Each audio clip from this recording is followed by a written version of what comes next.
Hello, everybody. This is Grace on a Journey, and you are listening to the Angelic Healing Express podcast. Welcome to the newcomer, and to those of you returning, my fellow travelers, welcome back. We are happy to have you.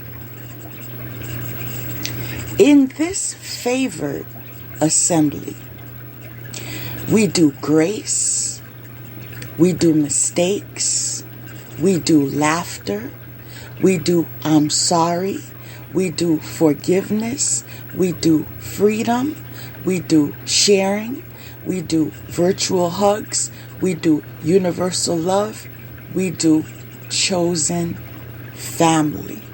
Welcome, welcome, welcome. So today is the first day of this new chapter. The Angelic Healing Express podcast. I am very excited, full of joy, and with great expectations. And I'm thankful for all of you that continue to follow in the direction of this new chapter. You are appreciated. So today's title is Surround Yourself with Those That Love You. Surround yourself with those that love you. But before we get into that, I have a short prayer to read following a short meditation and some poetry. Dear God, thank you for your gift of life, of faith, and of my calling in this life. Thank you for the opportunity to serve you in others, especially my loved ones. Thank you for making me your beloved child, now and forever. Amen. Our Lady of Sacred Sisterhood. The Divine Feminine is awakening in your heart. She guides you to apply your heart wisdom to any challenges in your life, transforming something that was once a cause of concern or even fear into a chance to realize the depth, power, and spiritual capacity of your soul. You are strong enough to open up and let others connect to your powerful, awakened, and beautiful heart.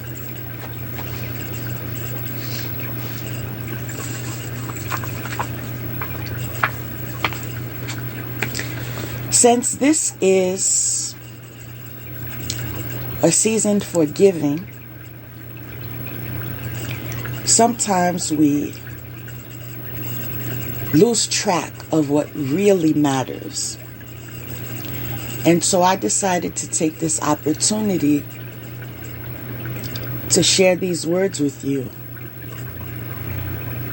to bring us all back into perspective,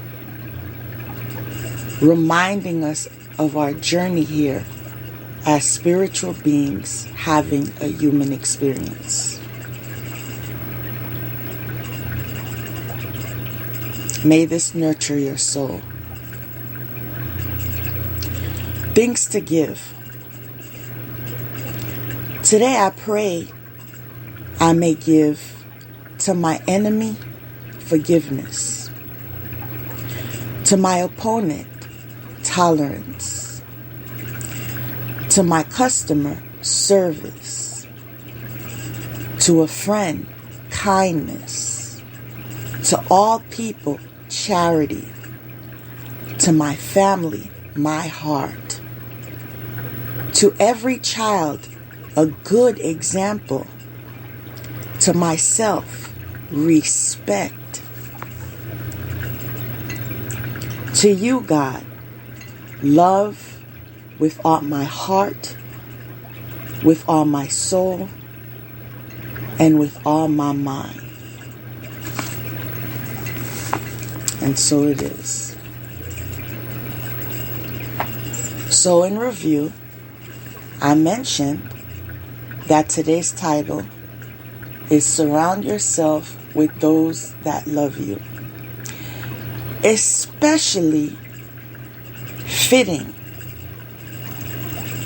for such seasons. The statistics show that there is a climb in regards to depression around holidays, and that's due to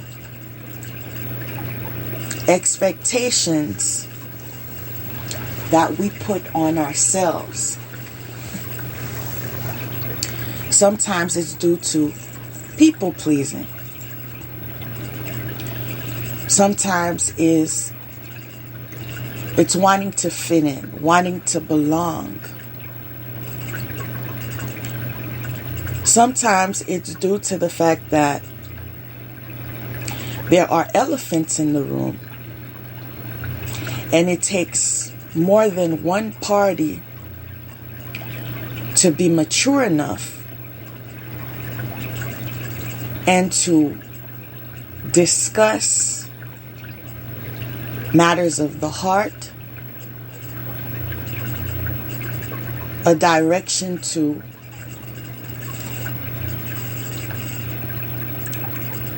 a resolution,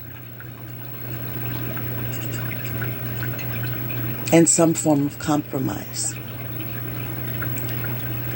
Whatever the case, there are different challenges that come about. I've had several experiences in my life, but one thing I'm very proud of is my thirst for development, self-development. I feel that there is room for improvement in every area. There is always an opportunity to fine-tune something.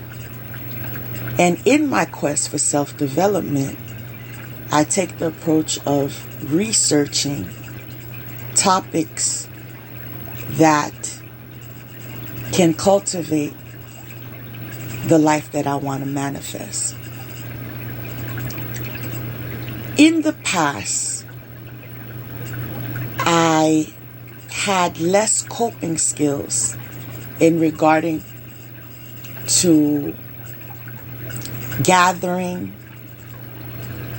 with others, whether family, friends, co-workers, acquaintances, social situations. I was less versed in coping skills when matters sometimes turned into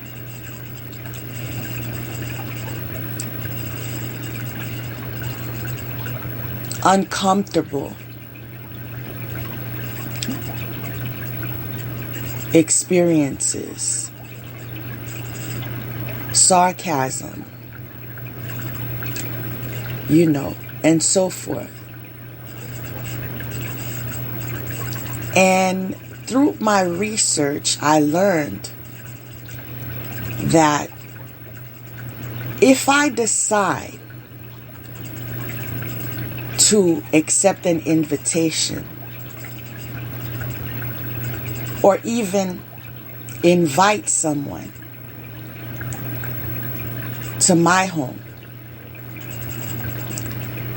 It has to be with boundaries. I have to plan accordingly by deciding what is allowed and what is not allowed. Following that, how will I reinforce what is allowed and what is not allowed? And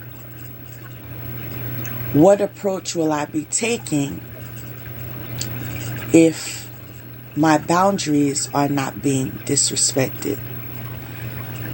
Now, on my journey to self-discovery, in my quest to be able to set boundaries, I learned one of the best approaches when you find yourself in a circle that you feel intuitively that this is not for my own good. This is mainly for people pleasing. I do not want to entertain this conversation. It is always okay to excuse yourself. Excuse me for a minute. I'll be right back. And then,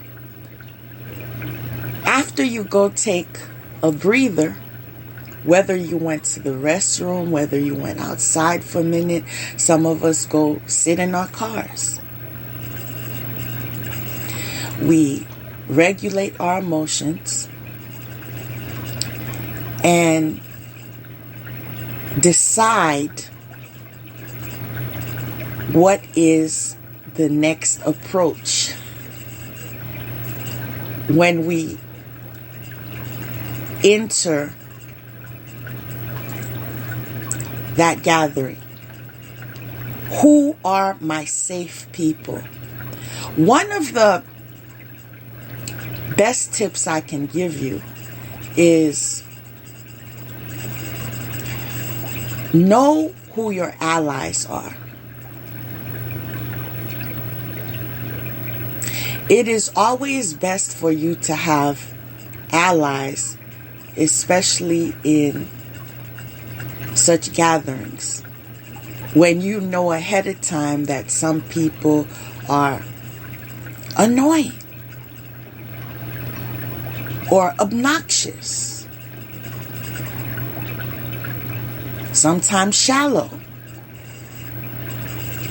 You see, we have different personalities, we have different experiences, we have different maturity levels, and we haven't even arrived at spirituality. What means something to you and what means something to me. And my right to believe in what I choose, respecting and honoring your choice. You see, a lot of times people do not want to respect your choices. And these are one of the avenues that arrive once they have the opportunity to connect with you. You see, during the year, you don't have to pick up the phone call. You don't have to reply to the text message. But in a setting such as a family home and the person is there, oh, I've been trying to reach you, Grace. Haven't you seen my calls? I text you a couple times. You know, That hurt my feelings. I care about you. I want us to have a connection. So how have you been doing anyway? And then you begin to disclose whatever you're comfortable with. Then they take the approach of entering areas such as your personal life,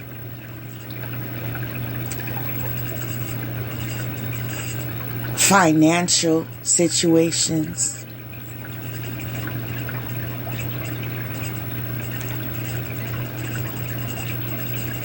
toxic connections,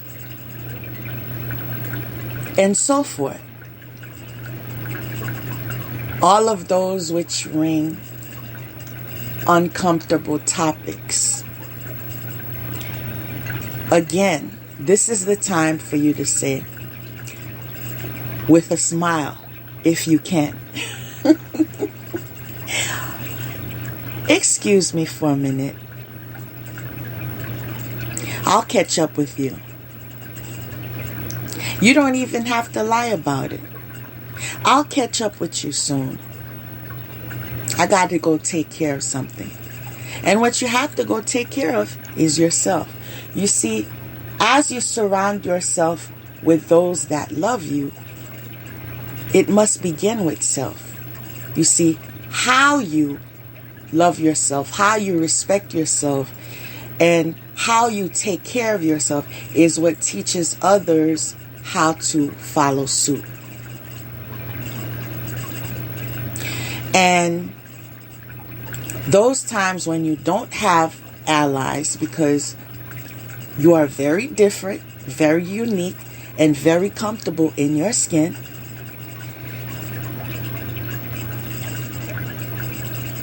make sure that you have transportation. You see, that's the best approach there. Because if it gets too uncomfortable, then you politely excuse yourself. I would have stayed longer, but something came up and I have to take care of it. You know, speaking your truth. You see, there's no reason to lie. We can speak our truth. There's something I need to take care of that needs my attention right now. And I know internally that means my mental health. I'm not ready for that right now.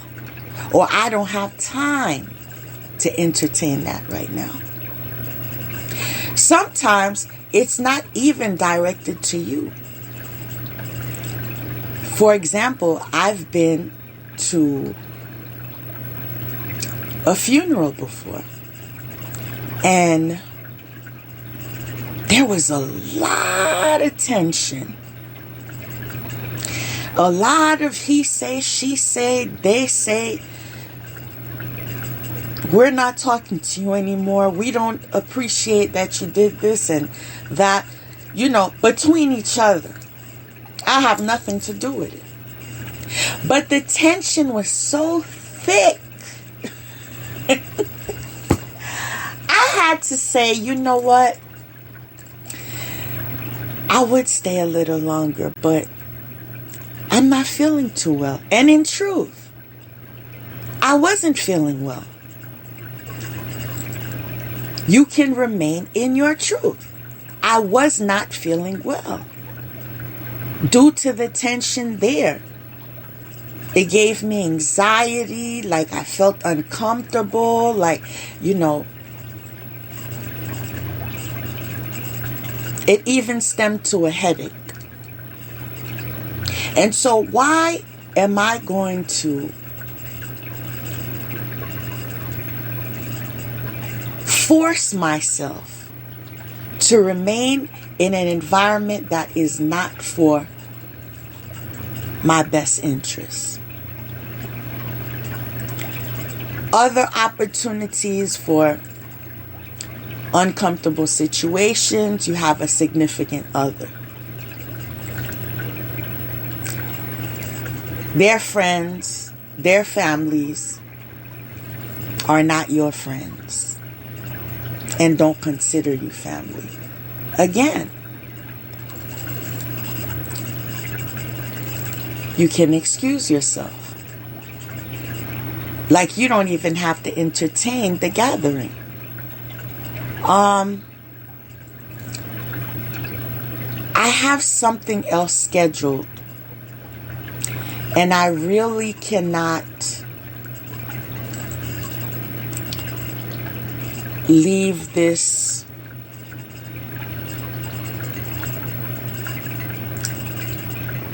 how should I put this?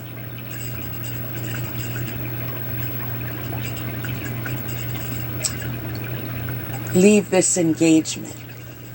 And so, it would have to be some other time. My apologies. Right? It's not what you say. It's how you say it. And I also want to follow and say that in these cases, especially with these people, they have manipulative tactics. Oh, I know you don't like me. I knew you would never accept it. I mean, I just invited you anyway. Or, when they go there, well, I think that's just a misunderstanding. Maybe one day we'll talk about it at length. But this is not the time or the place. But I appreciate your sincerity. And then you walk away. No drama. Nope. Back and forth.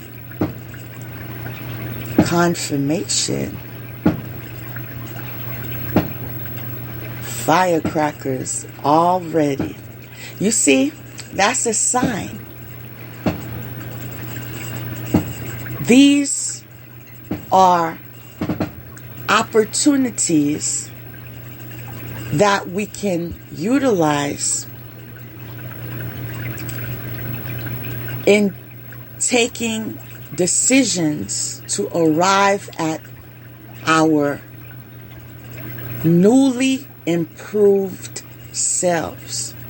As I said, we all have opportunities in every area of our life to improve. No one on this planet is perfect.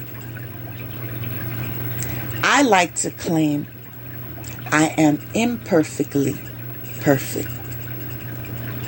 In other words, I have no desire to be perfect. My desire is to show up authentically. My desire is to live my life in a manner that I chose for myself.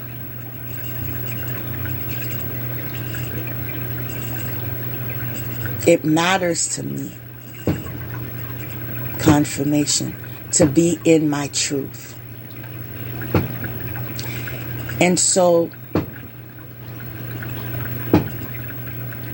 these fireworks are inspiring me to tell you what I do at the end of the year.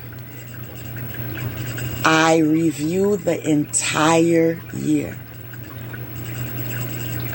month after month after month, the events that occurred, the approaches that I took, what would have been a better way of handling this or handling that. Who are the people that I need to declutter? What activities are not offering any type of positive direction or opportunity to gain some type of development? Where am I wasting my time? Because those areas I need to declutter as well. And in my culture, we declutter our homes as well. It's preparation for the new year. You want to go into the new year on a new leaf. That would mean letting go of some things that you have that no longer serve you. Maybe it's because you've had it for a while. Maybe it's because your intuition is leading you to do so. You see, in different seasons in our lives, we may have different triggers.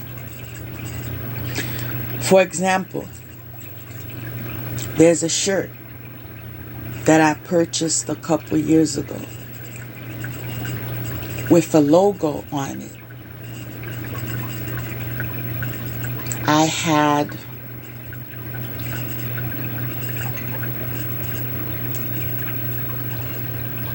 some type of connection to that association in the past. And I purchased the shirt because I felt that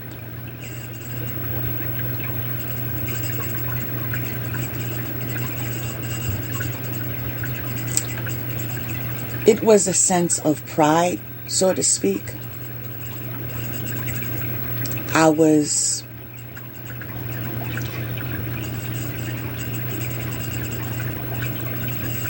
I felt that association was moving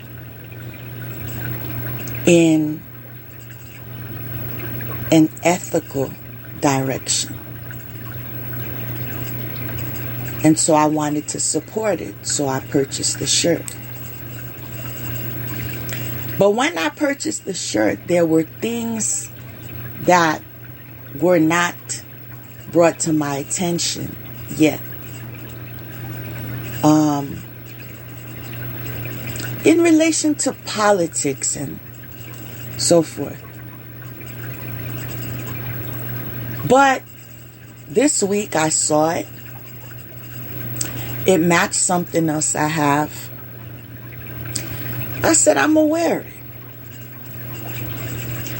Now, for some reason, I was getting ready and I got it dirty on one shoulder. And then I was like, oh my goodness, I hope I'm not going to have to take this off, right? Because I'm already set, like I'm matching, right? So I go and I just clean that spot off. Then, as I'm looking in the mirror, I notice my other shoulder has something I need to clean off as well. I said, oh my goodness. I just dealt with this. I put some alcohol on it and rubbed it off, and then now the next shoulder, I said, nah, this is a sign. This is a sign. I'm not supposed to wear this shirt. And I took it off. I said, I know that I'm not supposed to wear this shirt. And it's not only that. About 2 weeks ago, if not 3.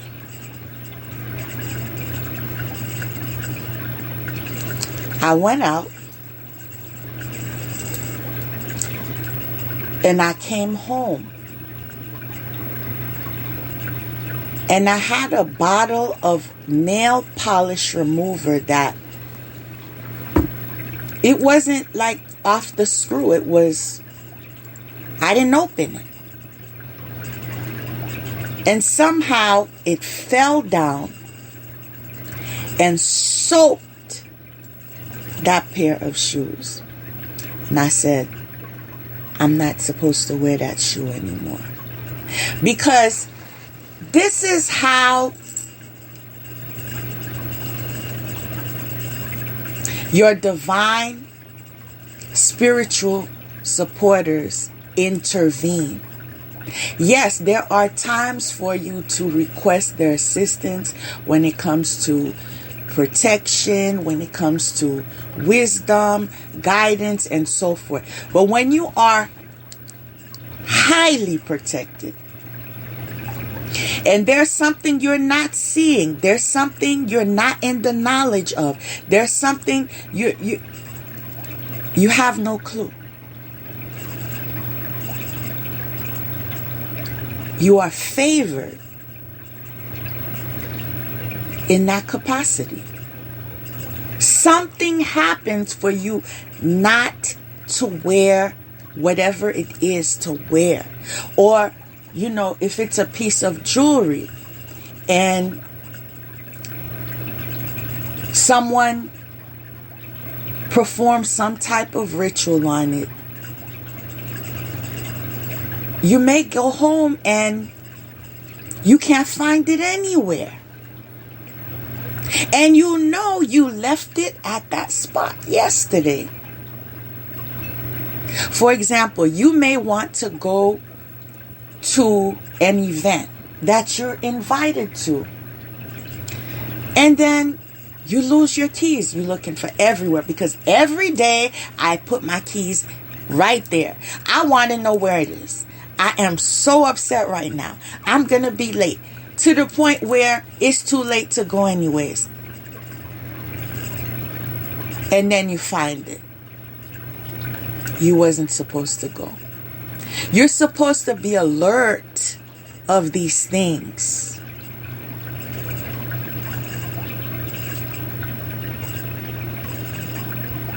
Pay attention to how you feel.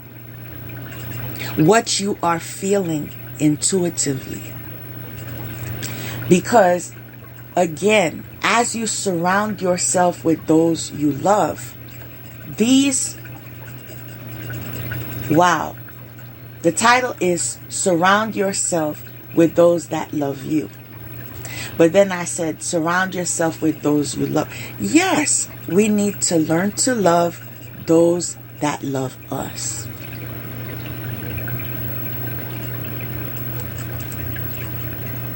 That covers it all. So before we knew better, we would surround ourselves with those we love. But the truth is, just because we love doesn't mean they love us back. Unrequited love. And so as we mature,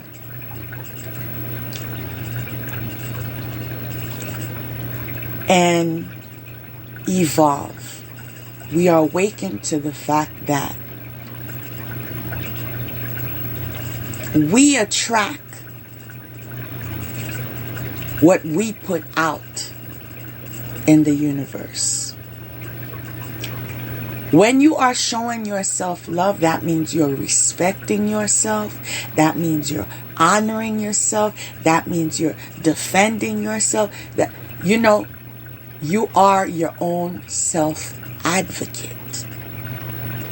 That does not mean you have to be dramatic. You always have to be a busybody. You always have to be, your name always has to be mentioned. I'm not referring to that at all.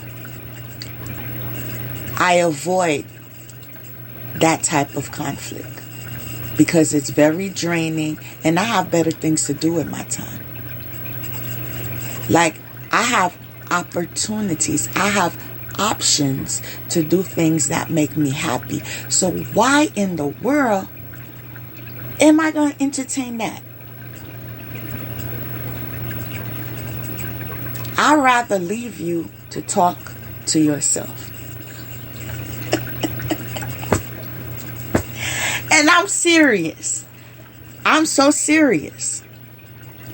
Because especially as you mature, it's like,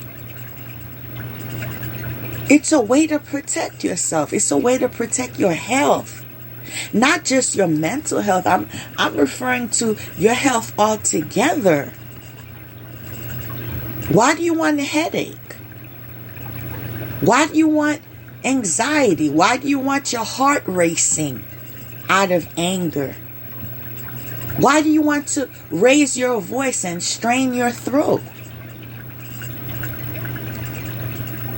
I'm hearing self-sabotage.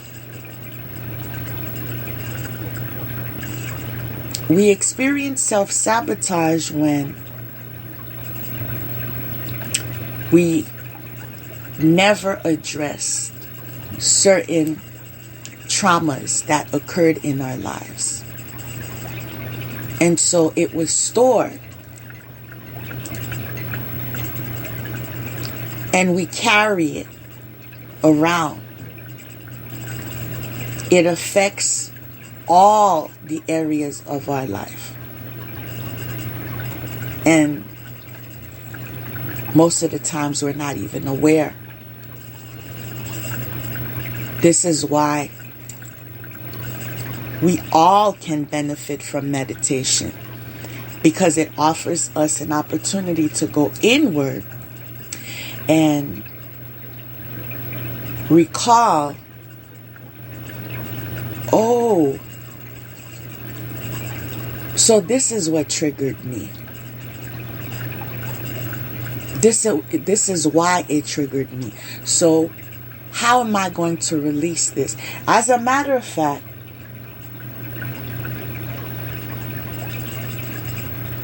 actually, I'm going to go into that because that can be an entire episode. But make yourself familiar with coping skills, stress relief,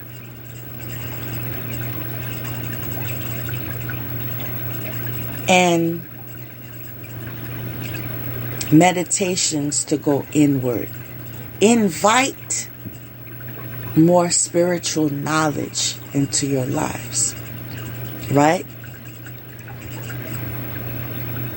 When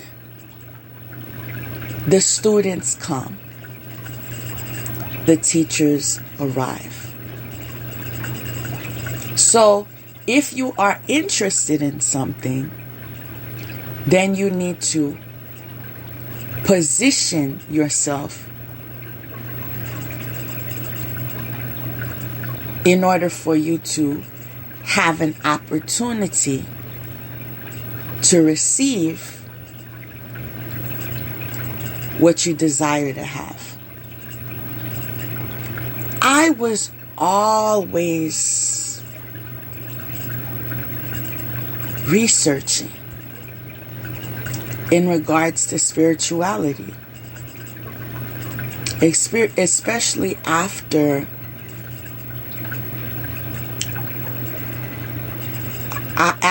I was done with high school and I entered college. You know, it's higher learning. There are many classes that you take. Well, many classes that I took, because I understand we all have different majors and areas of study. So a lot of what I learned was in the area of psychology, human development, education, some law, And so what I can share is what I've experienced or what I've learned. All this to say is, if you take the opportunity to recall what you've learned,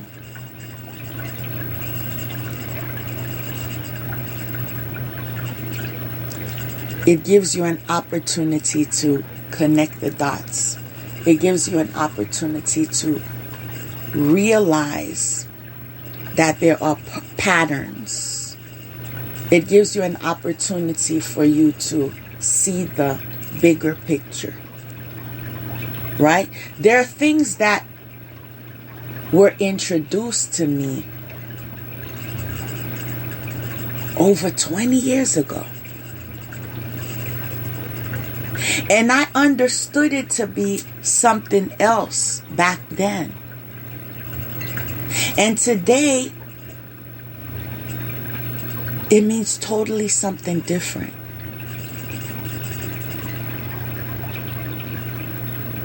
That demonstrates that I've experienced transformation. Have you ever heard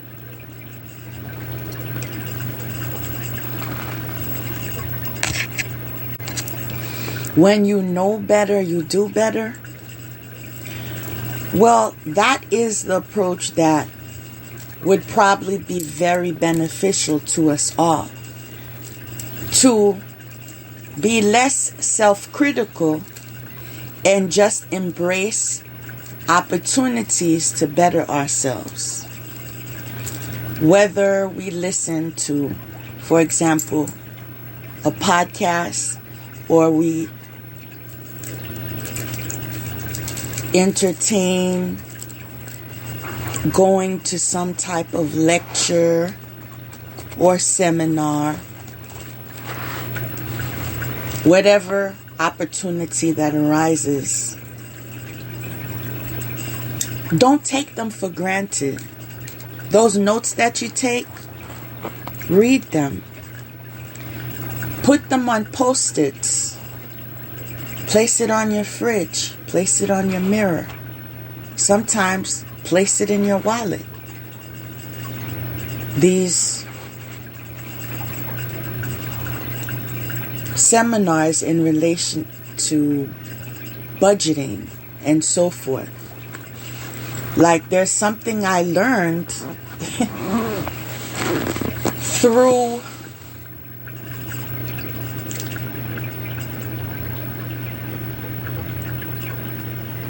an event that I attended, and it just never left my mind. And I remember coming home and writing it down and putting it in my wallet. And so every time I would see it and I would remember it and I would manifest it. And so learn what areas can appreciate some tweaking in your life. Once you learn that, after you review your life and begin with what? A year review.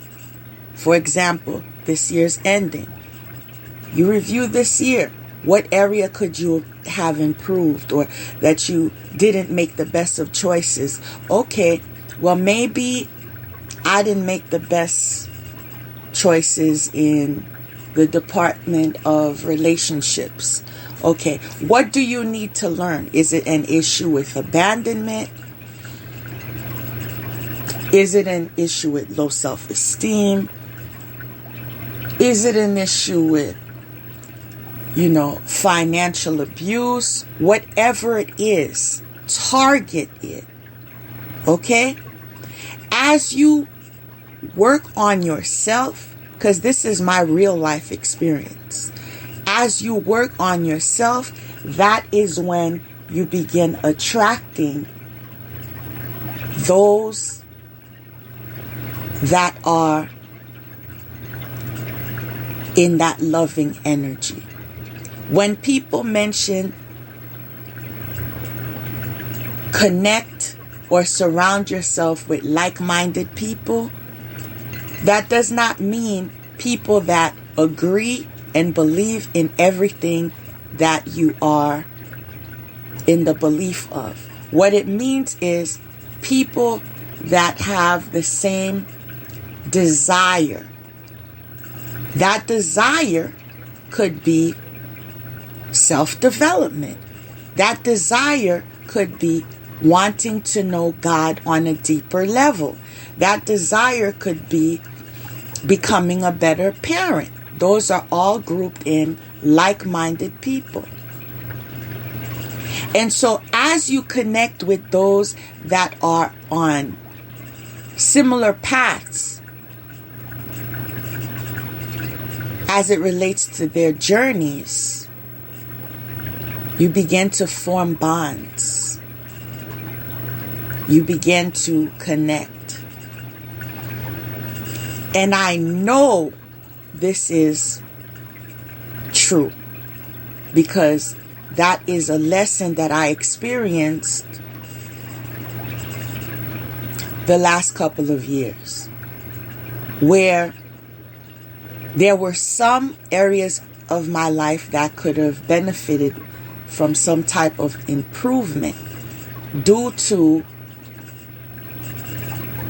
my past experiences of people pleasing and putting others before myself, always putting myself last, always sacrificing myself. See, we like to say, so-and-so did this, so-and-so, but what did you do to yourself, right? We have to get real with ourselves if we want to develop ourselves. This does not mean as you get real, you beat up yourself, because as I've shared in support groups that I've facilitated, that when you take that approach, it paralyzes you. When you beat yourself up, then it brings a connection of feeling less than, right? So that is not the energy that attracts forward movement. In fact, it attracts stagnation, because then you're just going over every area that you messed up, why you can't get this right. You hear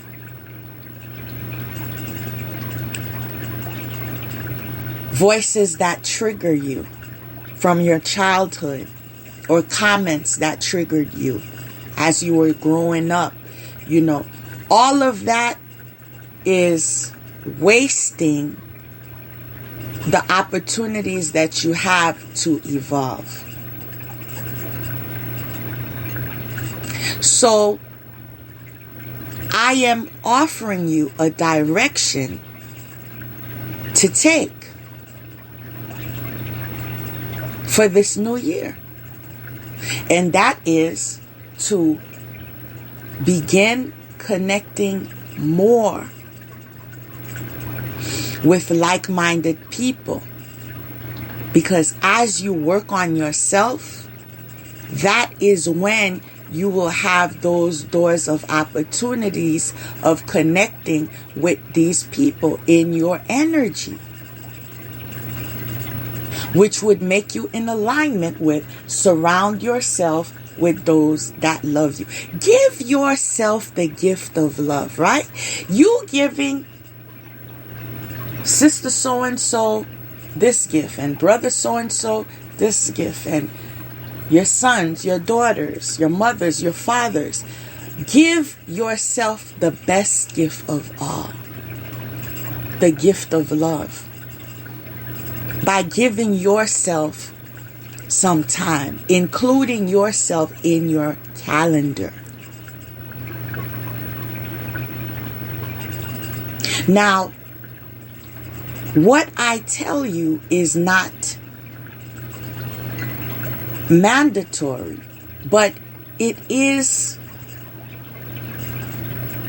recommended because it does serve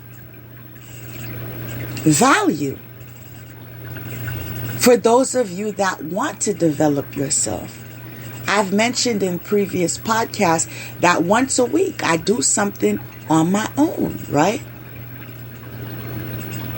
What are you interested in? I remember when I was working as a teacher, I had a teacher's aide that mentioned to me that every evening she goes to dancing class, right? She wasn't trying to get some type of degree. She wasn't trying to compete in a competition. She desired to do that. In fact, she invited me to do that, but I really didn't have the time, right? But that is just an example of self-care. What have you always dreamed of doing? Did you ever want to paint a picture? Did you ever want to go to a pottery class? Did you ever want to learn to dance? Did you ever want to experience a session with a voice coach?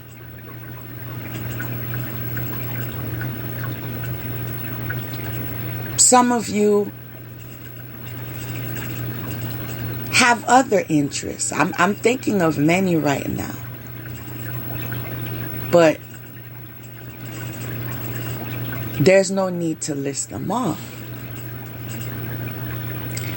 Begin to gift yourself with these memory building opportunities, so you can look back at, I did this and I did that and I did this and it made me feel like this and I learned this and I remember this. You know, we improve our lives by taking the steps that we need to take to attract that energy. And once you begin to attract that, then people begin to invite you. It just happens. It's just how it works.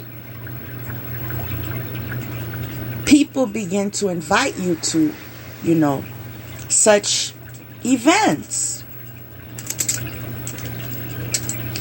One of the ways you know that you are on task in relation to connecting to your people, your like-minded people, is when you begin to recognize faces.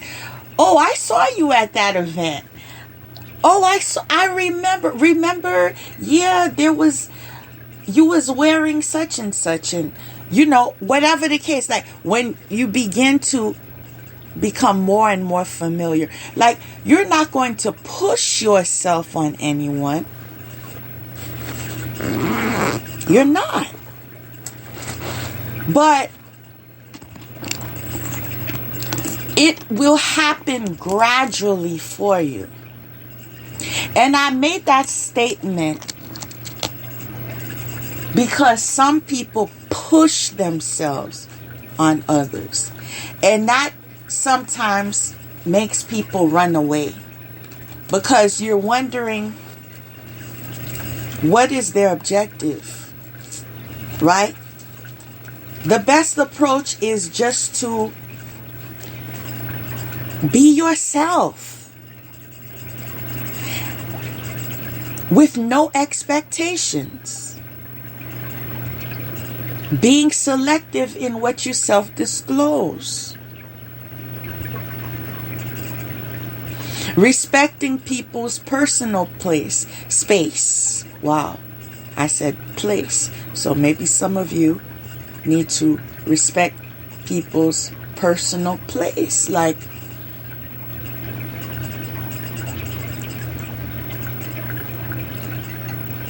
If something is not yours, that's what I was always told as a child, you don't touch it. You don't hack it. You don't invade people's privacy and so forth. See, all of those things are what puts you in the energy of being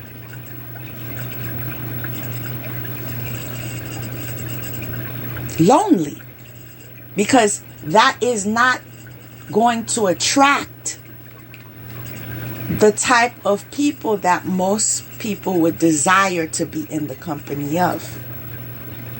Why would anyone want to be with someone that is suspect? Why do you need to know everything about my life? We just met. Why do you need to know my schedule? Why do you need to know where I live already? Like, gradually, let it flow. And what I was going to say telling, but then I was like teaching. So whatever the case, what I'm telling you or what I'm teaching you are things that you need to consider in all areas of your life, not just with friendships. This is also with romantic relationships. This is also with co-workers. This is like, there's something called tact, but unfortunately some of us don't have it, and we just have to be honest, okay? Some of us don't have it. I don't know if it's something that you were not introduced to during your childhood, or you didn't see modeled in front of you. But know your strengths and know your challenges and target them, rather than compare yourself to others or put yourself down internally. Subject yourself to negative thinking. Rather than doing that, why don't we begin to discover ways to make better choices and take opportunities to celebrate every step in the right direction? Now, have any of you ever experienced celebrating yourself? Okay, I accomplished this. You know, there are times I do this when I set a goal, right? That may be more tasking than usual. I tell myself, you know, I wanted to do such and such, so I'll do it after I complete this task. And I offer that celebration to myself. Whether it is I wanted to go to the movies, or I wanted to go to the spa, or whatever the case.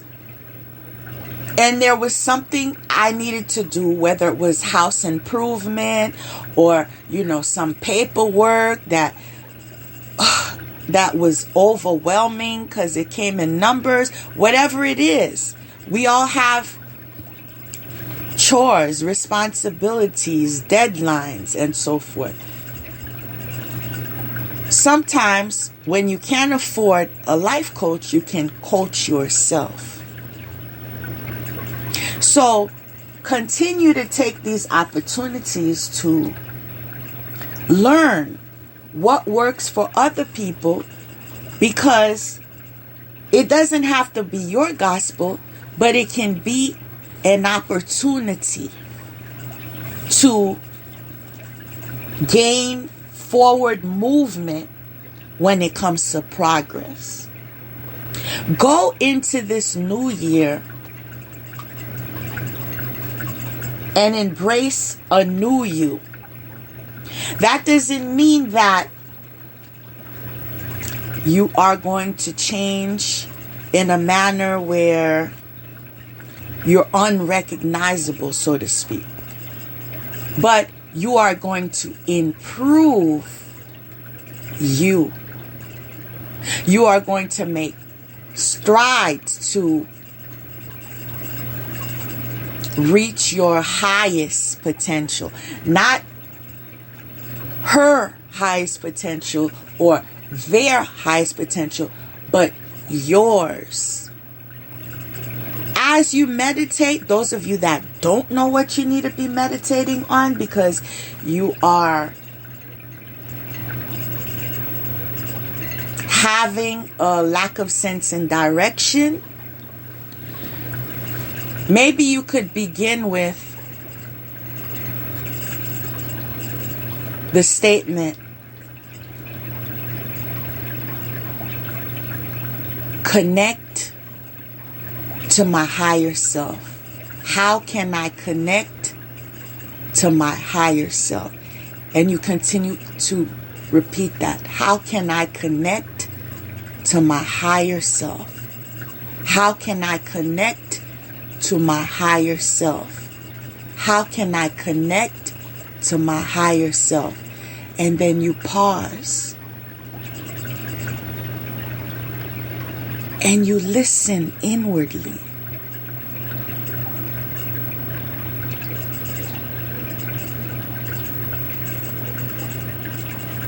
And you may hear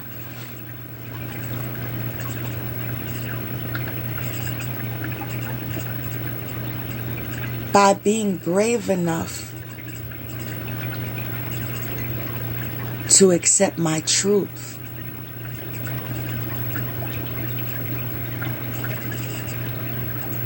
by being open enough to seek help from a professional,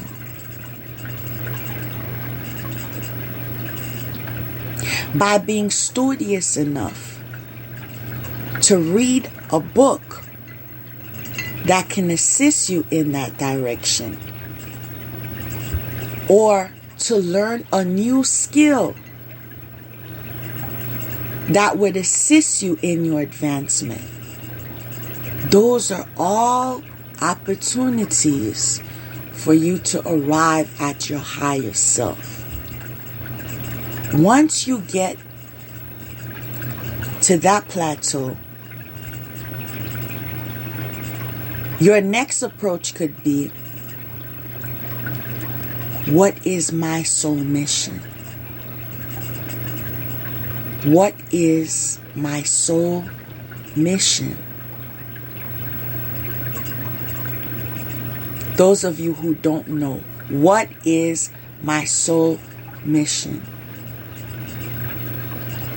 And begin to go back to your childhood.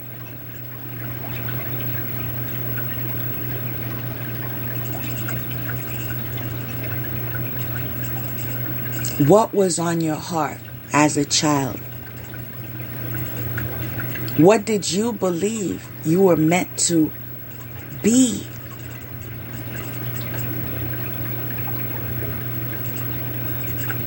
Did you ever think of anything that had to do with helping others, with serving others? Because what we're neglecting here is balance. Yes, we have to strive to achieve our goals. But I repeat, we are spiritual beings having a human experience. So as you take steps into accomplishing goals that you feel are fitting for your life, what about the department of your spiritual self? How are you serving in that department?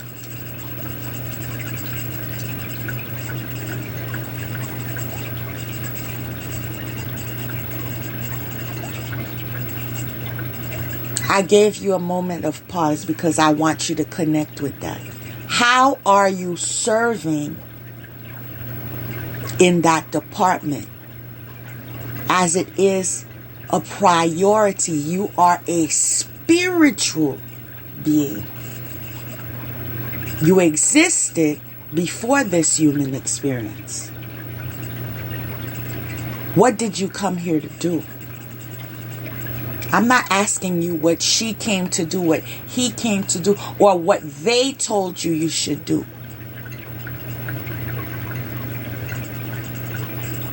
Go back to the root of you. It's not a race.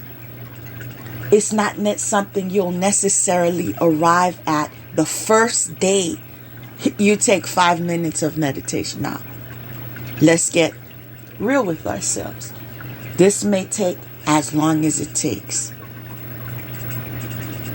But every opportunity that you set to connect brings you closer than where you were before. And those of you that invite prayer into your life, those of you that recognize that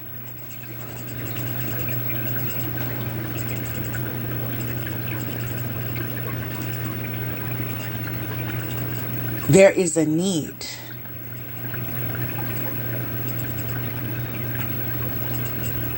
to be aware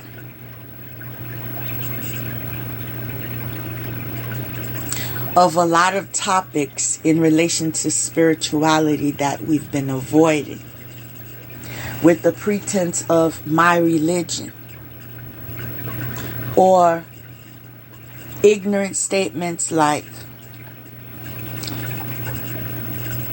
spiritual people are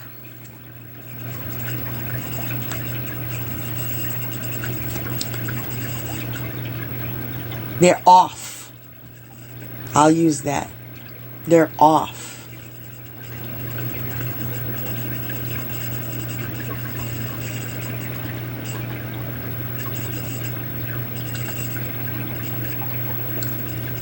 You cannot expect love, unconditional love, until you can love yourself unconditionally. And that's the ugly truth. You may be one that is afraid of anything spiritual and still desiring, oh, so-and-so has this, so-and-so has this, why can't I have this? But you don't know the journey that so-and-so took to go inward. You don't know the journey that so-and-so introduced her other half to. You don't know the journey that they both took together, transforming for the better. You don't know. See, we don't know the entire story. There is always more than one side.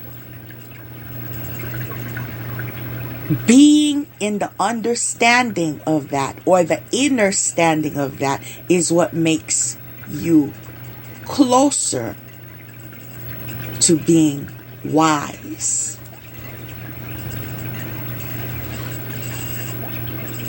What I want to dare you to do is, I dare you to begin to start thinking for yourself.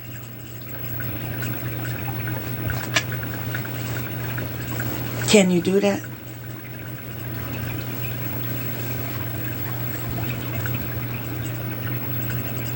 Or are you honest enough to say, no, I'm afraid?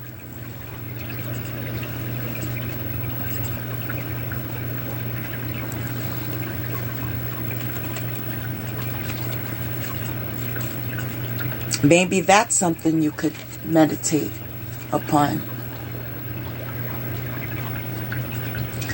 But here on Angelic Healing Express, this is what we do.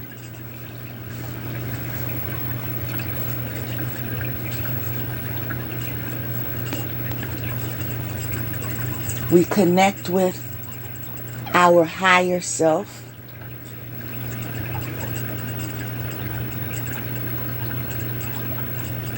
We invite guidance in relation to our soul mission.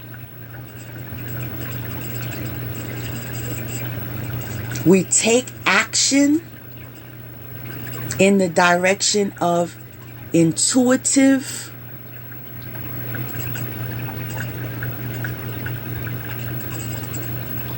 messages and true desires. True desires. I'm hearing it again. True desires. You see, a lot of you are not living your life. You're living the life that you believe that you should be living because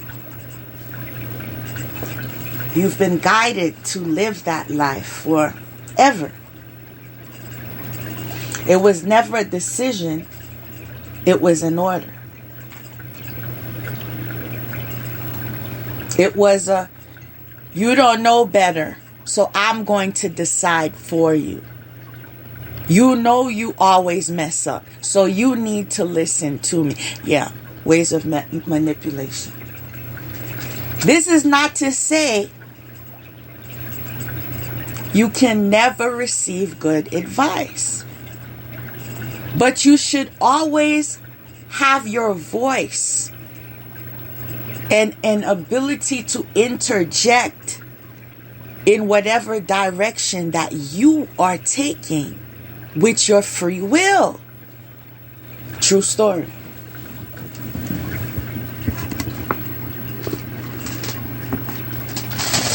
Yes, I know some of you disagree, but it's a true story.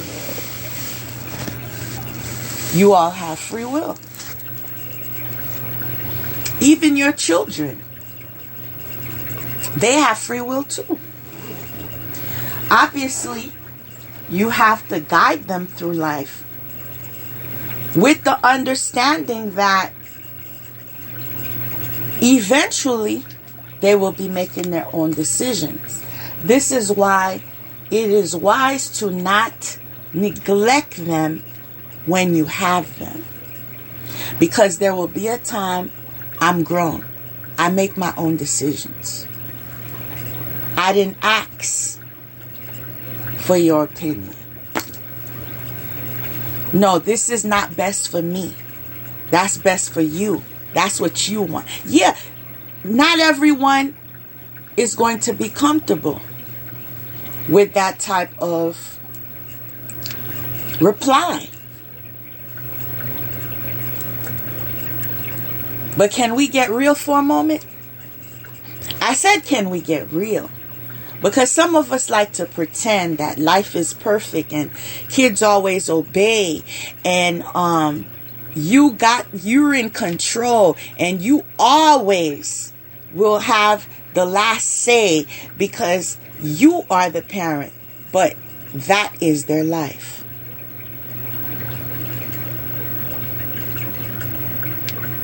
Your job is to raise them.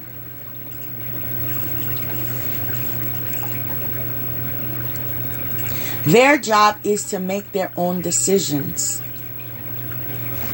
Hopefully following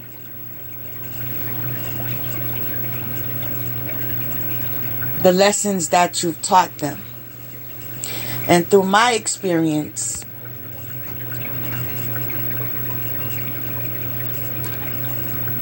they always want to be more adventurous.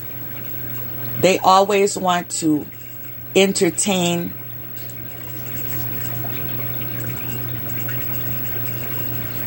or experiencing farther than what was recommended. And this is why you have to be willing to be a parent that can have a talk with your child without your child being afraid of you, that like you're going to attack them. Like you have to make yourself did I say have? It would benefit you, rather, to make yourself available for discussion. Listen, you could talk to me. I've been doing this for so long. I believe I started when my son was 8 years old. You have an opportunity to sit down with me every week or every day if need be and ask me any question you want. And you will get the real, honest answer. I'm not going to beat around the bush. This is why I know my child is not gullible. All right? I, on the other hand, was very sheltered. And this is what caused me to experience harsher life lessons than I believe that he will be exposed to.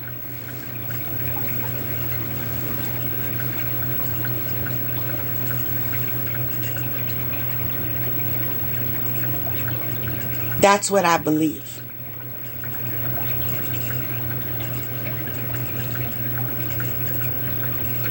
Some women, and I say that because I've had such decisions.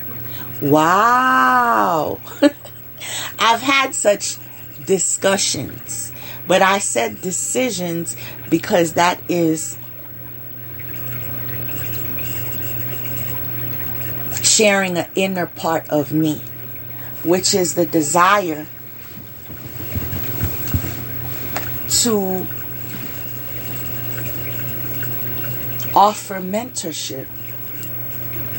I desire to help the youth to make wiser choices.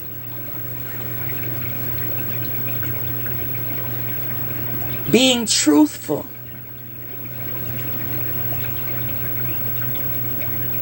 About life and how your choices can affect you. Because they will be making choices, whether we're aware of it or not. So, the best approach would be to prepare them. And the best way to do that is to be the example.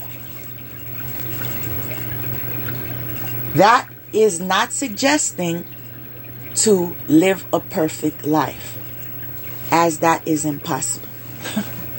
We all know that. But an elder once told me, it's not what they see you go through, it's how they see you overcome it.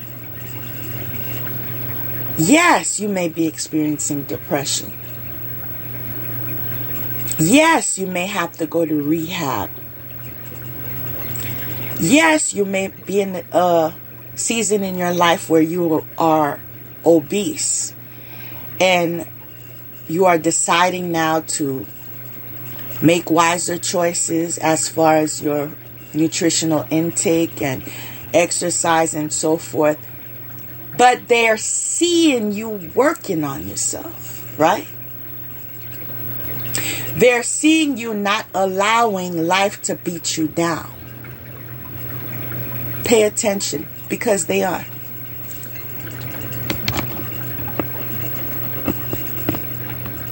I've heard many adults make a mention that their parent was depressed. They're watching you. And they know, even if they're not saying it, they know. They know you're depressed. They know if you're angry. They know if you're miserable. They know if you're starting to get sick of them. They know that too.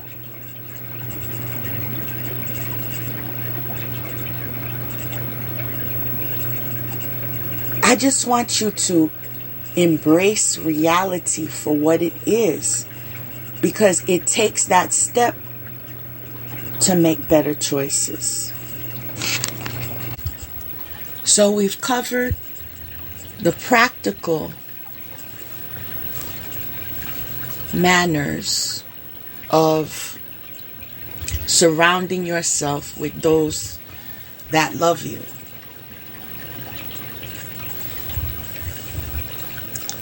Now we need to go in the direction of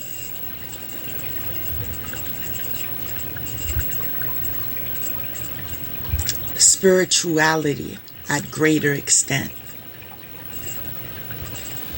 I remember when I used to receive that word in meditation,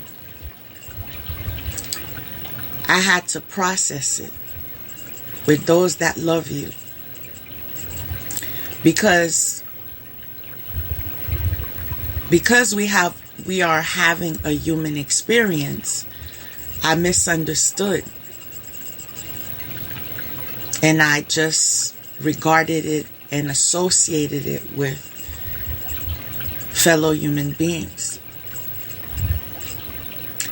It was until that I began getting to know my divine support. It was then I understood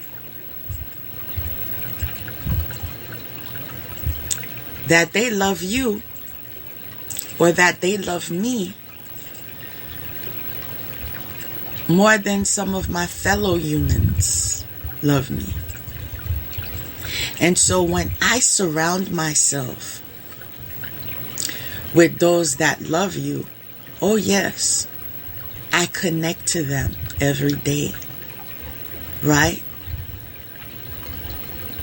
Certain people can connect with certain archangels every day, certain angels every day, certain divine feminines, divine masculines in regards to energy.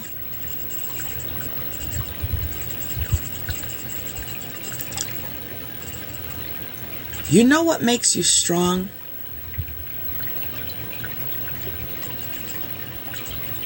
What's the strongest energy of all?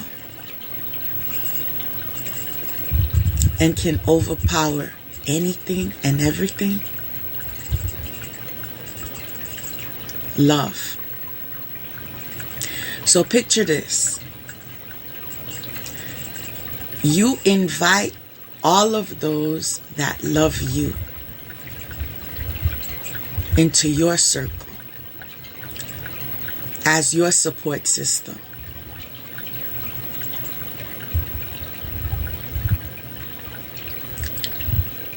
Is that aligned with being weak?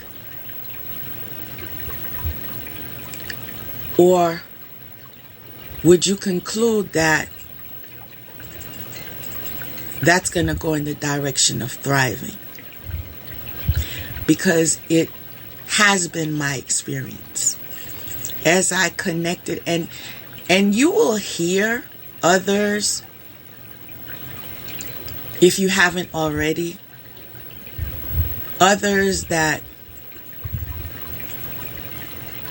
are in the company or under the umbrella of spirituality mention that they call you, whether it's an angel or archangel, a divine feminine energy, a divine masculine, they call you. And I'm not saying that's not true, because I know that I'm connected with certain energies, because in truth, they connected with me. And so I feel at home with them. I feel like, yes, you know, I can trust because there's love there. You support me because you love me, right? And so although I respect everything I should respect in the spiritual world, yes, I know my family.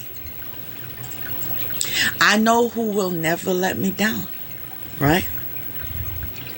I know sometimes I don't even have to say a word and they already got it.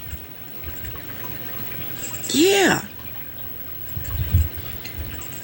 And this is why we need to embrace spiritual practice. We have time for everything else except our authentic selves.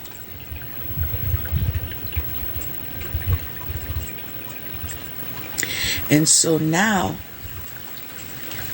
I no longer belong to that crowd. And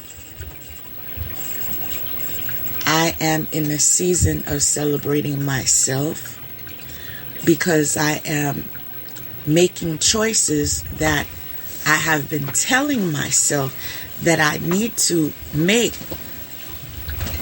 ever since that I could remember.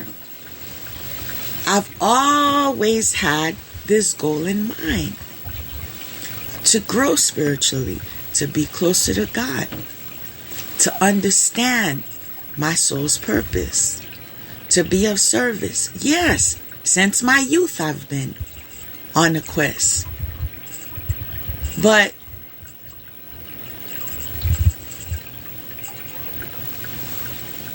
everything happens. Can you finish that statement?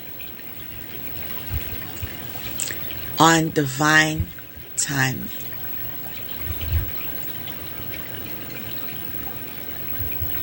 All those experiences you've had prior to your awakening were necessary for your awakening. And so you should embrace all of you, not some of you. Because that would be loving all of you. To attract unconditional love, you have to give yourself unconditional love.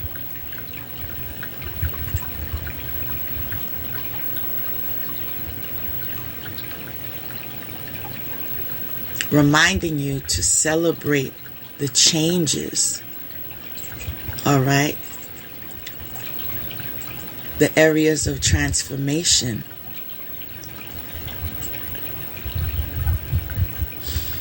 Affirm yourself in the belief that everything that is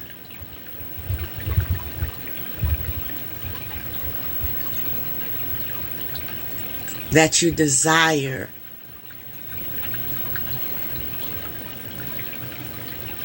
and that is for your highest good will arrive at God timing.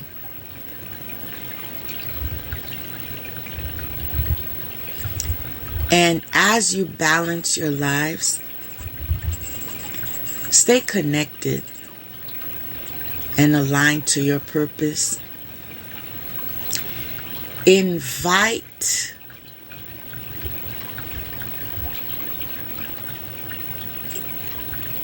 opportunities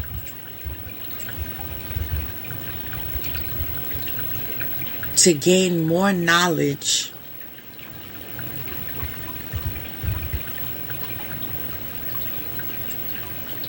in the direction of your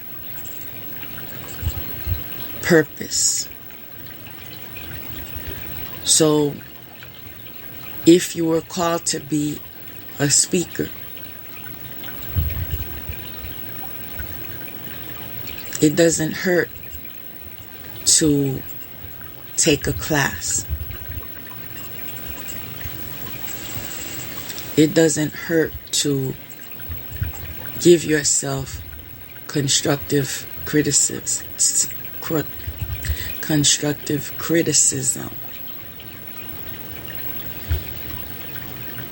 And as I was saying that, I was thinking something very important. I pray all of you have a safe person in your life that can also give you constructive criticism. Right? Not someone that's trying to put you down, or someone that misunderstands you, or someone that is not on your plateau of understanding, but someone who is in the energy of love, that you attracted into your life because that is one of the souls that love you. It's a blessing, because they say it with grace, they say it with love, they say it with affirmation, they say it with encouragement. It's not what you say, it's how you say it.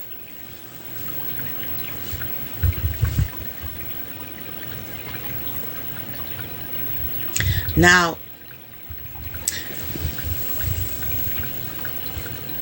I'm quite aware that some of you believe in karma and some of you don't. Whatever your take on karma,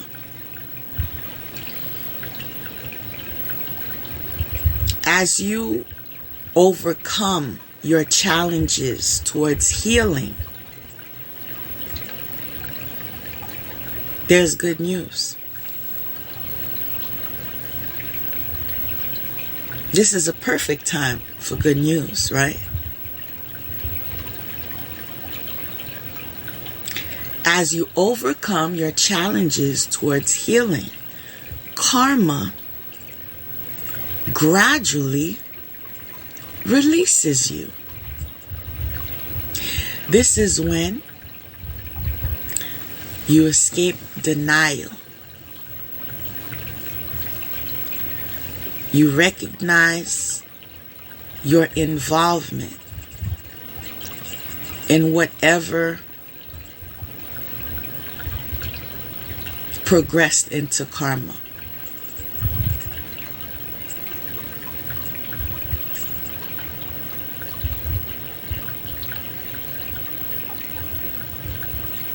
Yes, so-and-so may have guided you to do such and such. Yes, you made the choice to follow suit. Yes, you did A, B, and C.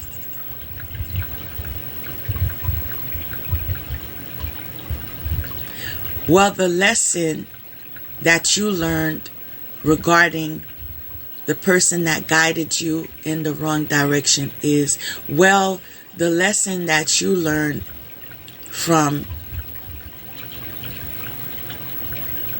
not following your intuition and accepting to put yourself at risk, the lesson you learned there too. You have to embrace it all, because it's all connected. Because we are all connected. See, this is how it's designed.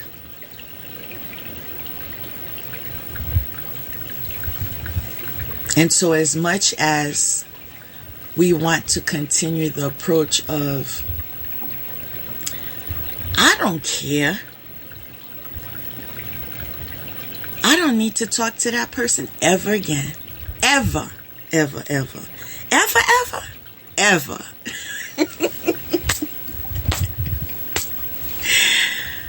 Even them, you have to be able to review what happened internally. Say what you need to say out loud. Say what you need to say. You see, one of the reasons why people do not heal is because they don't say what they need to say. And sometimes they say it's due to their, I'm saying this, I'm going to say it with a straight face, but they say it's due to their religion, or, you know, they're trying to be respectful, or I don't know, whatever they come up with. But the truth is, it's not what you say, it's how you say it. I'm going to share something funny. When I was younger, I attended a church, a very, very big church. But because my family tends to be involved, like in some form of leadership, whenever we are in such settings, or they volunteer. Like, I was very proud of my mom when I was younger, and many of the senior citizens were not going to the doctor, right? They didn't know if they had high blood pressure. They didn't know if they had diabetes. And so she volunteered to invite her peers once a year to come to the church and basically offer screenings for the senior citizens. And if there was someone of a younger age that felt that they were at risk or felt that they were experiencing symptoms, they did that as well. And that is a way of giving service.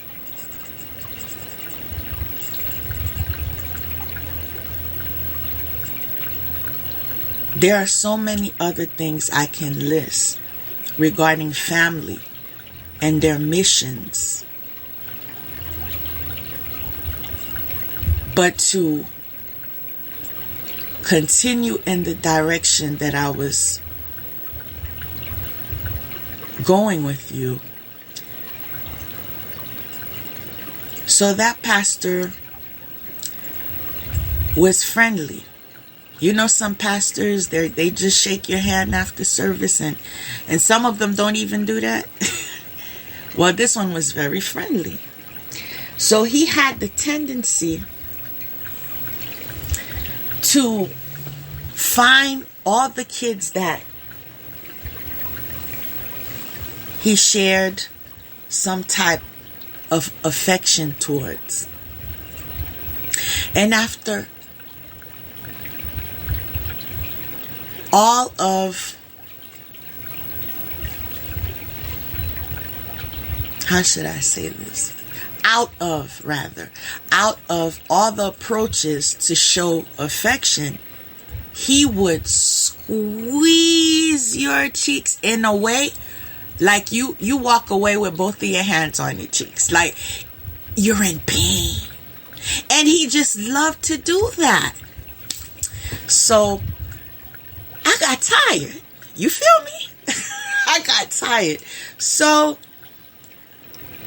I mentioned it. I love my grandmother because of this. She always empowered me. And because as a child, sometimes you're afraid to speak up, especially to an adult. Right? You're afraid to set a boundary. She said, if you don't like that, in a nice way, say you don't like that. And that is the first time I recall setting a boundary. When he came for me the last time, I was like, I would prefer you don't do that anymore because it hurts my cheeks. In a real serious tone. Not disrespectful, but serious. No giggling, no playing. Serious. Eye contact. Serious. It did take him by surprise.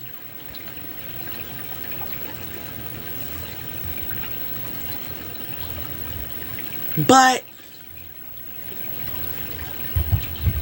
I didn't say it in a disrespectful way.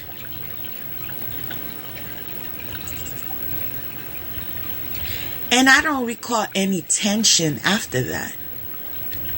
Of course, I was a child, so I was limited to what I could pick up or not. But I don't recall any tension towards that. He was still nice. Hello, and that was good. Hello. Now, the funny thing is, I've been there, done that. Meaning, I found myself squeezing some cheeks when I became an adult. But then I remembered, nah, that didn't feel good. So I guided myself or redirected myself to take another approach. You can give the child a hug or whatever. But this is all explaining that it doesn't matter your religion, your setting, Now, I'm not going to say there aren't consequences. I'm going to be real with y'all. I lost the job because of that. Because of setting a boundary. You see,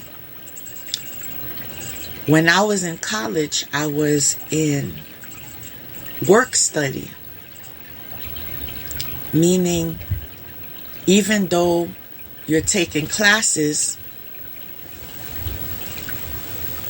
there are sometimes opportunities for you to work at the college. So what I would do,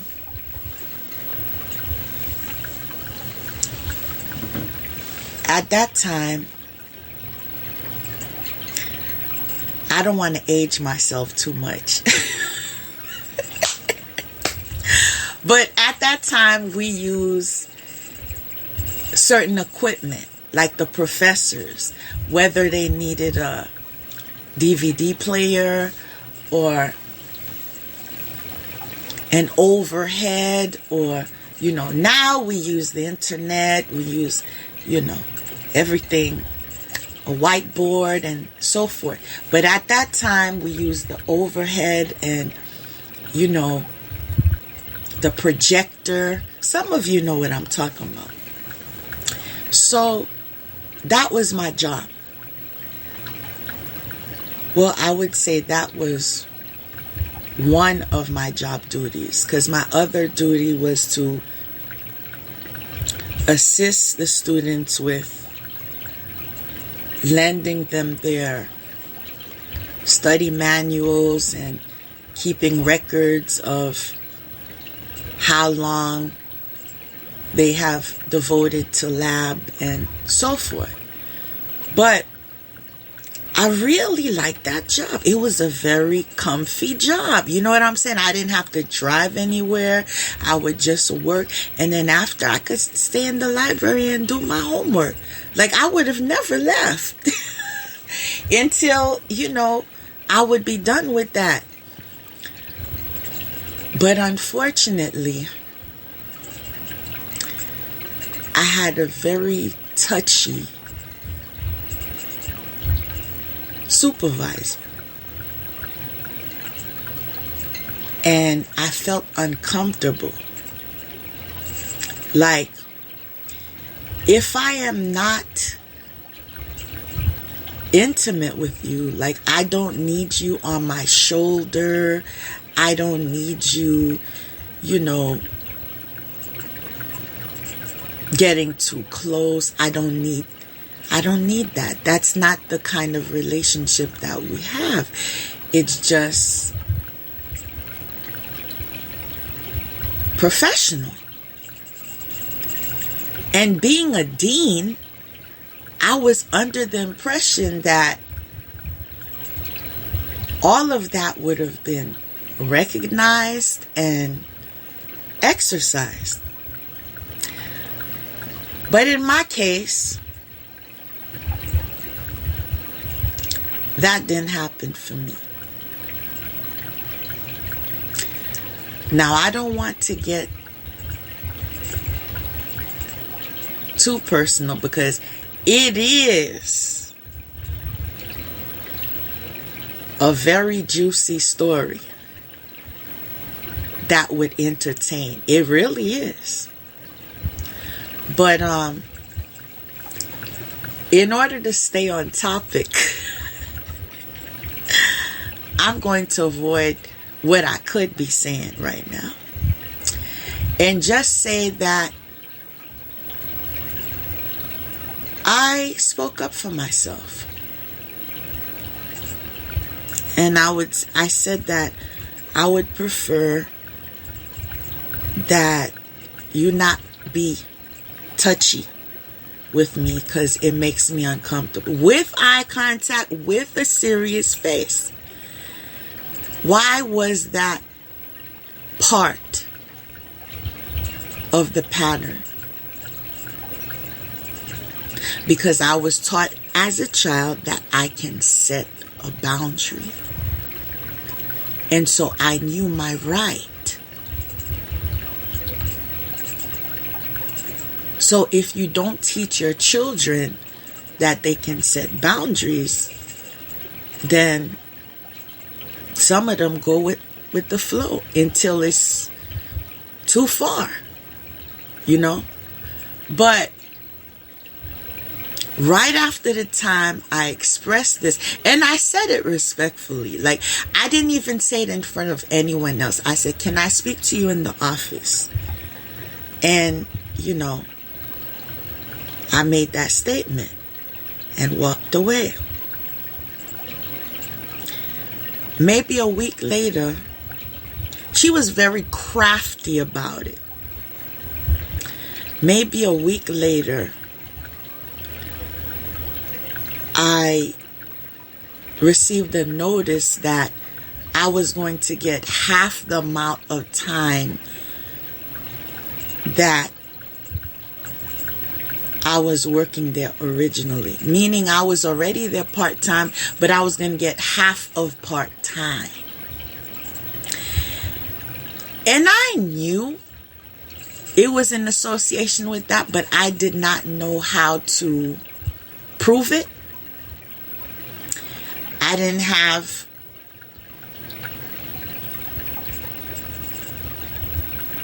the spiritual expertise that I have today. They weren't developed as much yet. So, I had no other way to prove it. And because of that creative approach, I ended up leaving because I felt uncomfortable. I felt tension. I felt I was being punished because I spoke up for myself, right? Found another job, loved the other job. That was a good direction for me. Sometimes one door closes because a better door will open for you. So, in making choices for yourself, understand that, sometimes it comes with consequences, and those are opportunities for you to learn, right? And this is why, from that experience, I have a family member that always used to be a mentor to me that mentioned always have a paper trail. Because if you had a paper trail, then you would have been able to prove, okay, I submitted this correspondence to her and this was her behavior. And you'd have yourself a case right there. You know, I'm a female. And although people have their own choices, and I really do not entertain anything as far as judging you and your free will. It's your free will. But when you are not respecting my free will, it becomes an issue, right? And we live in a society that many times focuses on the oppressions of a certain group, disregarding the oppression of another group. And all this to say we need to pay attention of both sides of the story. So,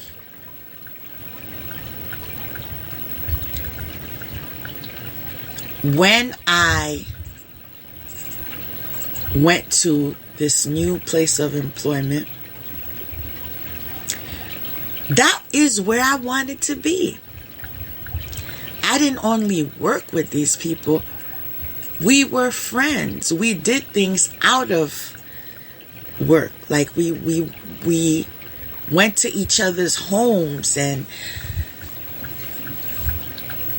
went out, hung out together and so forth. So it's like I attracted those that loved me because I loved myself enough to make that decision for myself to, set that boundary and move on with my life. And it's always been that way ever since. If I feel uncomfortable, I don't necessarily have to use the approach of setting the boundary, but I will stop giving you an opportunity to connect with me. Meaning, sometimes I practice avoidance, right? I do that to not make you feel uncomfortable, right? Because sometimes even if it's not what you say, it's how you say it, but still,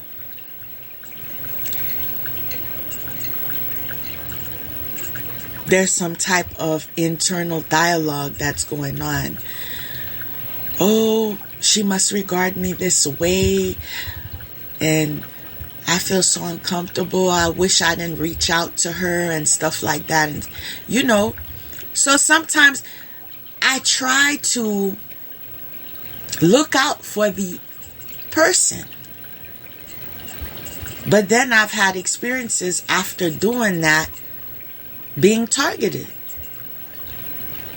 Because I was nice enough to not tell you that you were too friendly for my taste. Right? I don't know about y'all, but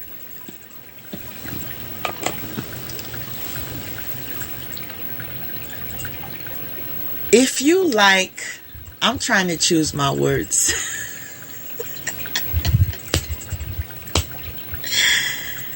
If you are a heterosexual And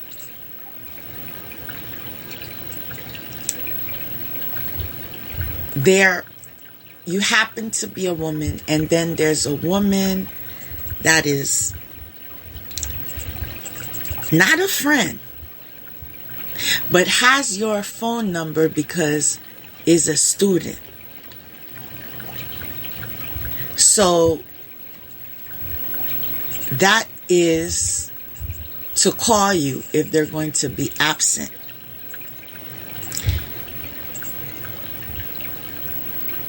It was not given to chit chat. It was given for, okay, I'm going to be absent such and such date. And I have that on record, right? Because you have a number of classes you can miss, or else you do not get your certification. Now, imagine someone calling you morning. You talk to them. Lunch. You talk to them. Okay, evening. Something ain't right. You know why? Because I have friends from high school that I'm still in touch with. And sometimes we go months without connecting. And then when I talk to them, it's like I spoke to them yesterday. We're that close that we don't need to be in each other's faces all the time to be that close. You know, these are people that been at my baby shower, you know, been to other events in my life when, you know, my child's birthday, whatever the situation. They show up for me. I show up for them. I go to their weddings. I go to their siblings' weddings and stuff. So we're close. But at the same time, we do not talk to each other every day, and definitely not 3 times a day. This is also connecting with what was mentioned earlier, how you interact with others. Try not to be too pushy about it, because that turns some people off, right? And another approach, if you feel the necessity to be pushy, is you state your true intention. And then that person could straight up tell you that, okay, I don't go that way. And so that's a definite no. And that's it.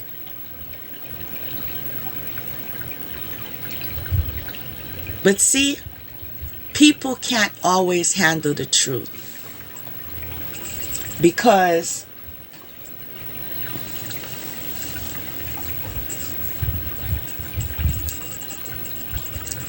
I made that statement before, right? Like, I don't know why every time I'm going to lunch that you got to ask the boss to go to lunch the same time. Like, I'm good. Like, I'm good to go to the food court and just be on my own. Besides, I wanted to be on the phone with somebody I was interested in, if you feel me. So, but you always want to tag along, and then you bring up that, oh, there's something I have to tell you. I'm sorry. I am sorry, y'all. But it's like, it was so unbelievable to me, for real. So, yeah, I have feelings for it. And I'm looking at this young lady like, what? You know? And I said, I'm not going to tell you what I said because it's funny, but it's not good for this setting. It's not good. But it was to the point, okay? It was to the point that I'm not interested. And this is why I'm not interested. But she couldn't handle it. And the reason why I know she couldn't handle it, the next day she didn't come to work. She didn't call in. She didn't come to work. And the supervisor asked me, what happened to so-and-so? I said, I don't know. And then the following day, she never quit. She just never came back. She just never got her check. So it's always best to get to know what someone's about before you try to approach them in a certain way, because then you feel a certain way, right?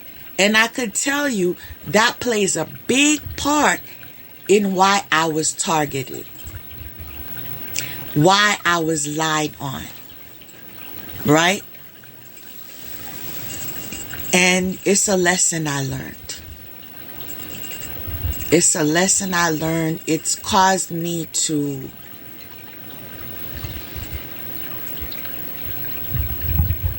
be professional and enforce it. You know, I would like to be able to, give you a lending ear if you're having a sad day and such, maybe 5 minutes or something. But when, after such experience,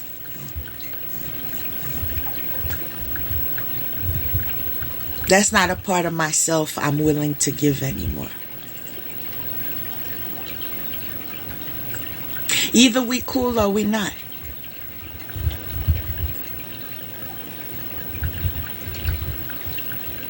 But we can't be friends with everybody. It's not realistic. But just because you're not friends with someone doesn't mean that you have to sabotage their life. Right? And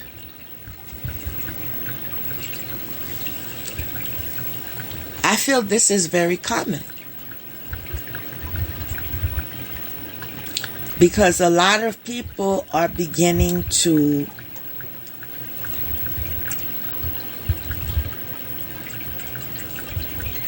be open in regards to polygamous relationships. My input on that is your life, your choice.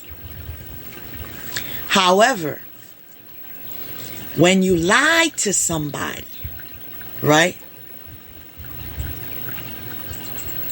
Especially if you're married to them, right? Or you're proposing to them, and you do not include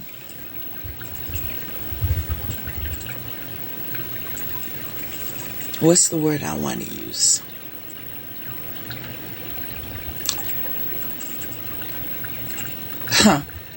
That lifestyle addendum, for a lack of a better way of saying it.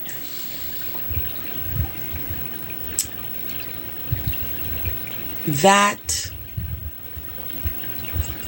is looking for disaster. Because your lifestyle is who you are. And so just because you marry someone does not mean that you gain authority to have them live your lifestyle. I'm one of the most non-judgmental people you'll ever meet.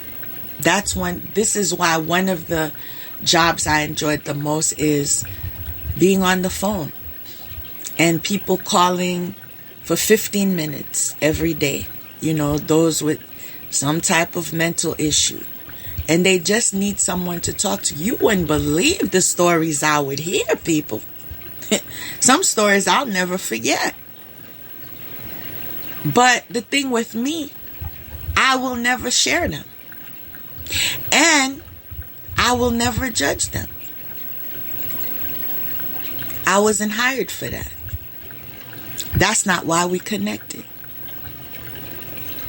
But I require the truth. Right?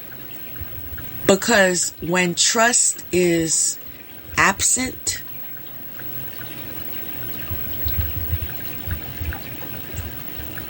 there's nothing left. And I believe when you love somebody, you do not gamble anything that can cause a disaster. I know that. Like, I wouldn't even entertain an opportunity to be misunderstood.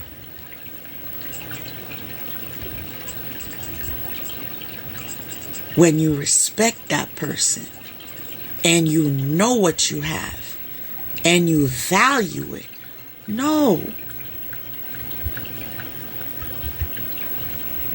I'm not going to play about that.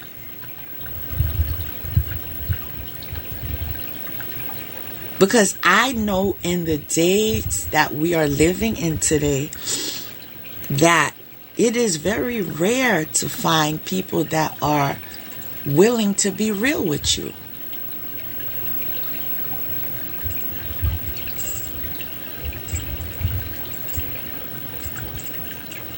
Because they don't love themselves and they are under the impression nobody else can love them.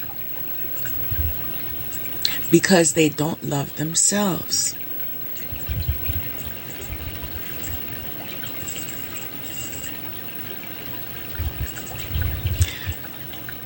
You know what I'm hearing?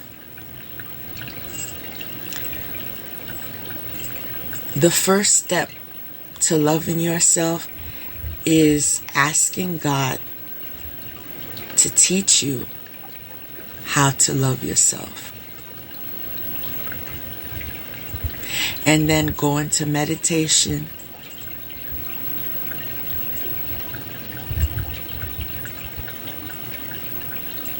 And reveal to yourself internally, what is it? What part of you that you do not love? And when you uncover it, you need to face it. Because when you face it, you overcome it. Face anything that is standing in your way when it comes to love, being ethical, or aligning to universal law.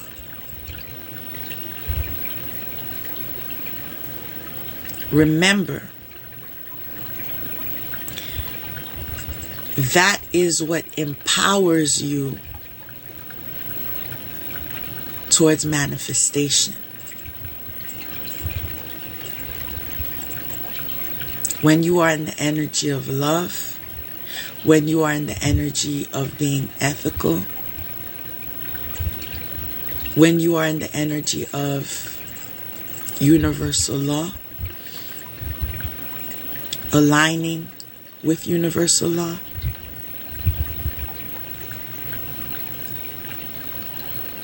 then you can manifest.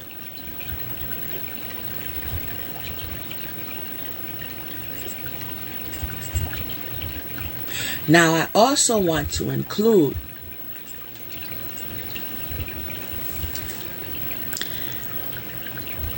you can manifest if you are a manifester.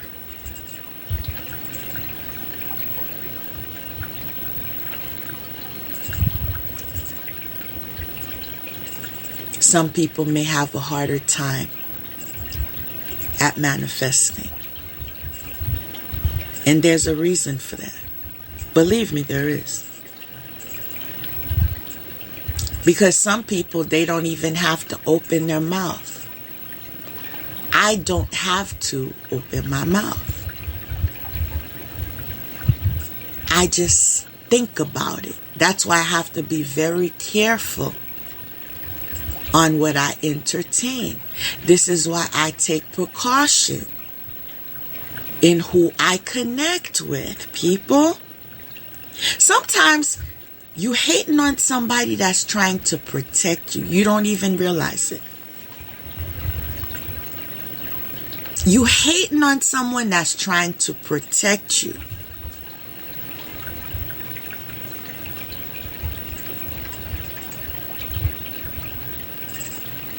Like I said, I do not have to do all of the step 1, step 2, step 3, and all of that to arrive at whatever I want to manifest. I think it, and so it is. Has it always been that way? No. That's the honest truth. No. It was when I decided to overcome the challenges I was facing. And it's not because I woke up one day and said, I want to better myself. It's because I recognized a pattern. I recognized a rut in some area of my life. And I said, I got to take care of that because I'm tired of that. So what decision can I make for this to never happen again? I mean, I remember the last time I made that declaration.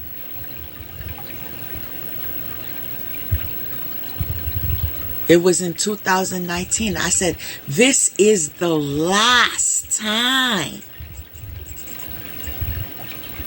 that I experienced such and such. As a matter of fact, I'm going to go within. See, I didn't have to go to a counselor. Eventually, if you seek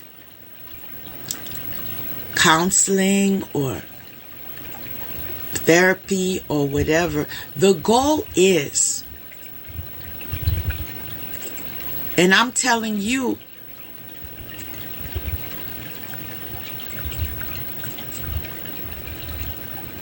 even though I offer counseling, I'm telling you, the goal is to learn from that experience. Once you learn from that experience, then you are able to process on your own.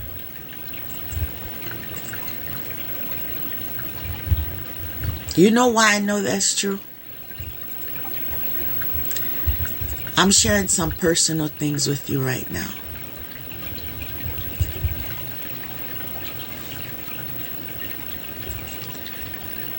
When my grandmother passed,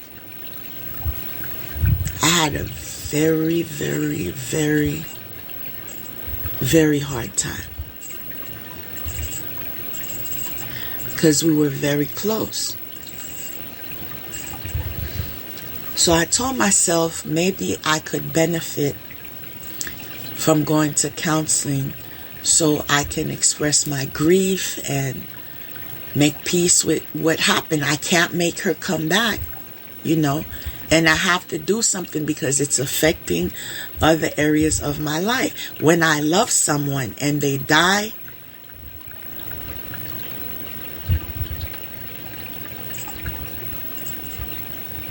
it's hard.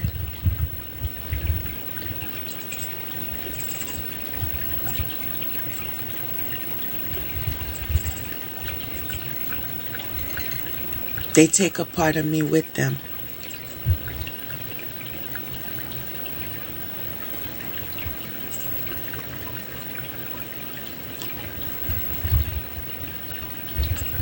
Thank goodness for the memories. But I remember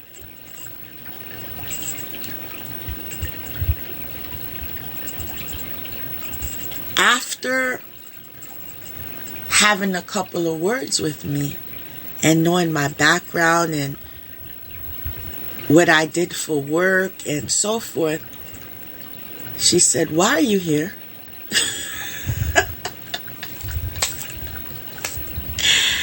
Yo, I told you that my grandmother died 3 months ago. You telling me why am I here? Right? And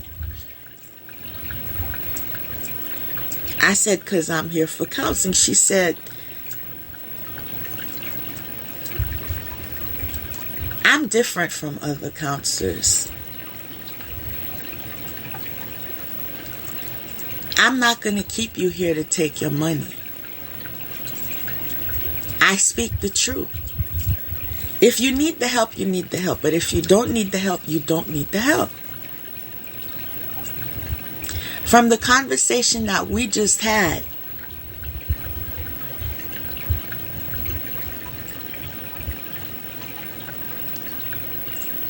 you could handle this.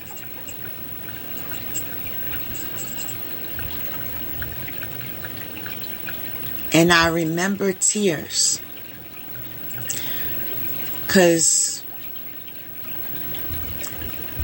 I was in a state of shock. Like I was not expecting for a counselor to take this approach with me.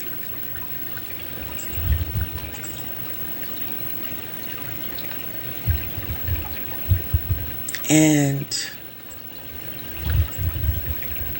I said, "So what are you saying?"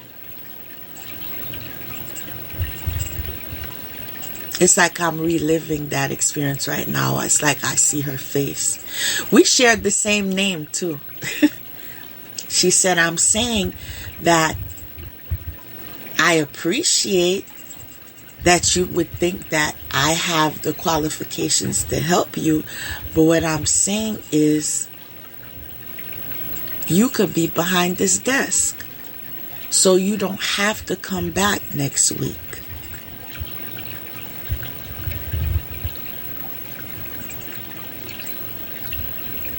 Sometimes, like I said earlier, the truth hurts. So I remember saying, "Okay, let me not take any more of your time." And she's like, "No, I'll open the door for you. Are you okay? You want to talk?" I said, "No. No, I don't have nothing to say to you." I didn't say that to her, but I'm thinking to myself, I just didn't appreciate how it was done.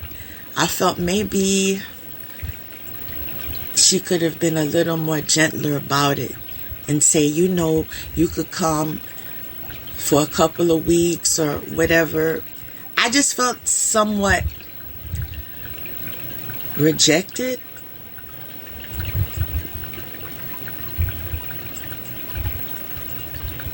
And I was angry for some time.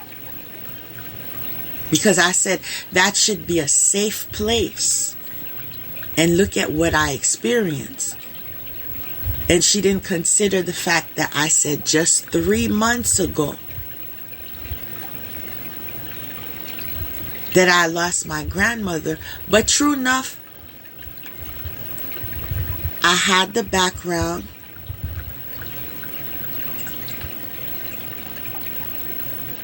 I knew the coping skills.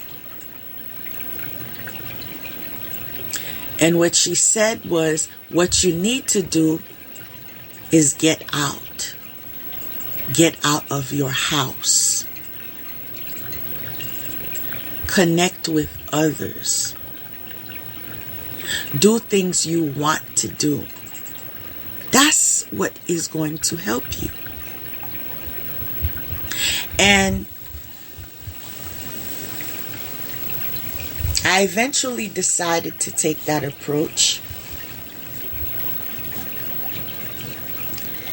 And although sometimes I still cry when I remember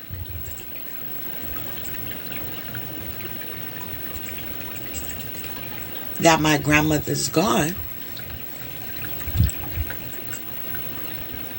but I'm still living. One day at a time. And I know she's proud of me.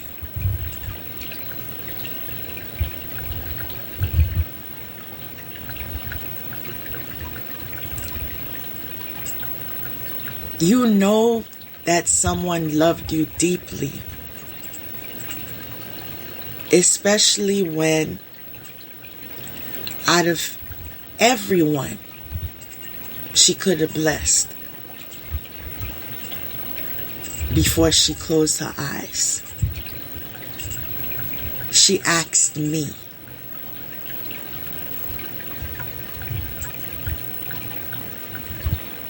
to come close. And I remember her putting her hands on my head and blessing me, my life, my future, my strength, my destiny. I was the last person.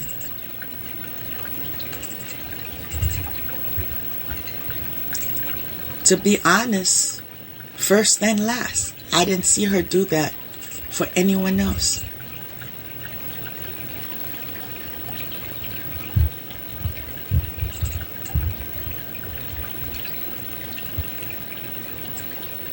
That was someone that loved me.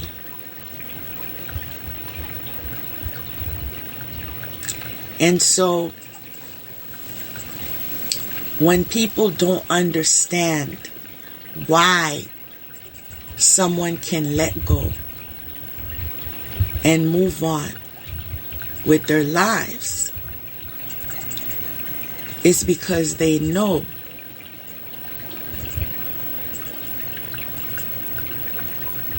that love never lived there.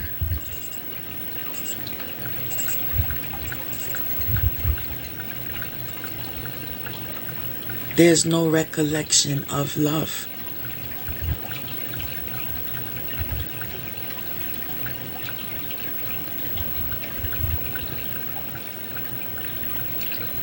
Why would you be fighting for a connection or a relationship of any sort?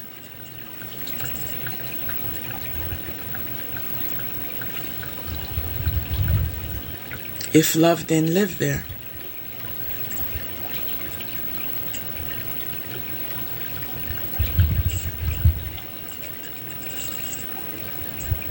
Unless it is something else that is of interest.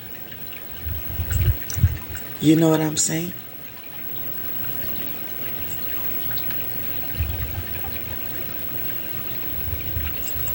But the angels awakened me to the fact that even such experiences has assisted me in my development. You see, you have to go through what you don't want to go through to know what you don't want, to recognize the signs. You have to experience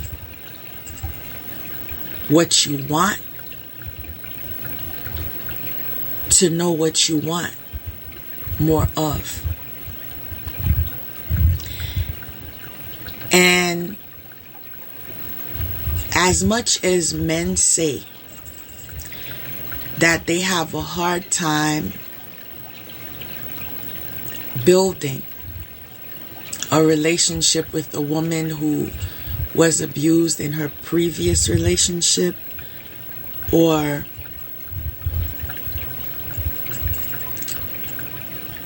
traumatized in some way, they shouldn't neglect the fact that it's not easier to be in a relationship with a woman that experienced many beautiful memories.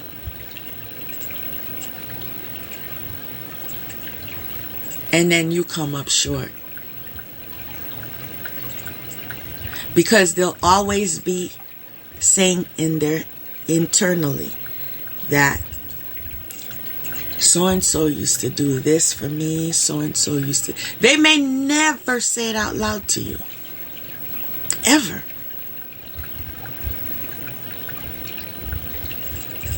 But you'll never have that place in her heart that so-and-so has. I'm not telling you what you want to hear right now. What I'm telling you is what will help you grow. Because it will give you understanding of truth. There are some women that are in relationships, same as men, right? Some men that are in relationships that have a love for someone prior to you that you will never have.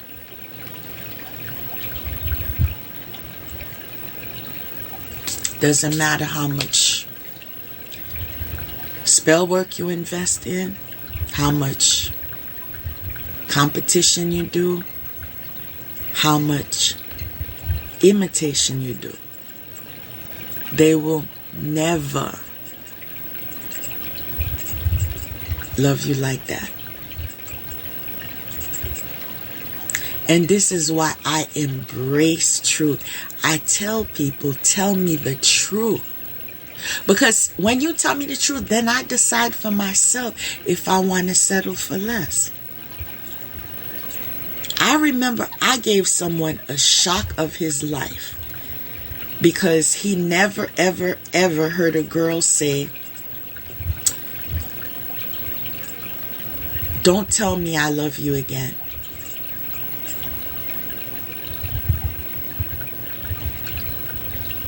Because you don't love me yet.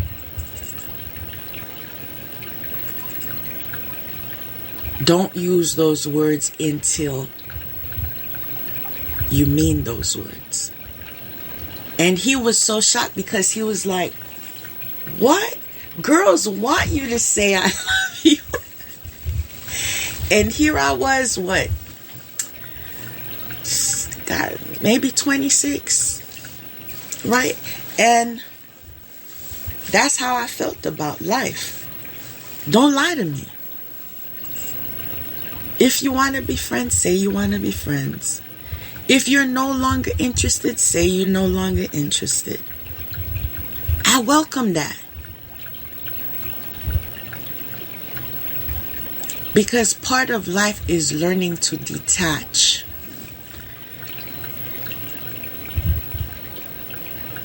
That is part of the school of life. Yo, sometimes it's not easy to detach. I know. I'm not trying to pretend that disappointments don't occur. But one thing I know for sure is I always get over them. Every single time.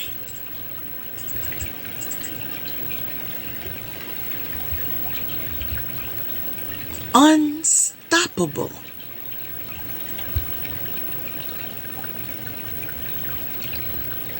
Indestructible.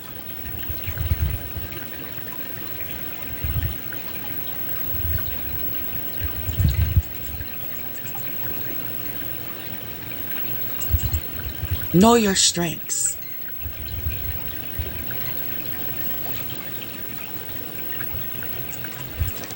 And if somebody is exhibiting toxic behavior and you feel that they're hopeless,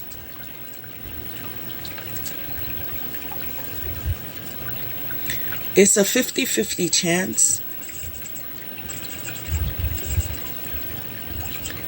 that they are on the way to making better choices. And the reason why I'm telling you this is something I've learned, a slogan I've learned,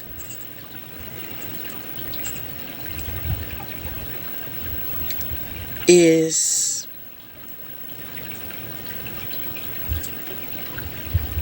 well, I'm not going to say it word for word because I don't remember it word for word, but it's basically you have to reach your lowest low before you decide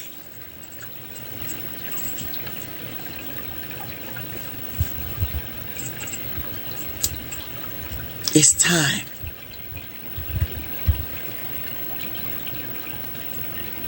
Time to get it together. And I will repeat it for those that are in the pretense of, well, I'm this religion, so I can't go to such groups. I will repeat, besides 12-step groups, there are Celebrate Recovery groups that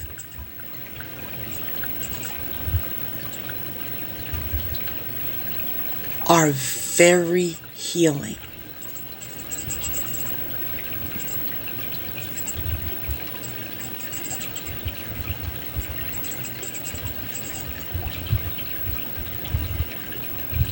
So you have no excuses.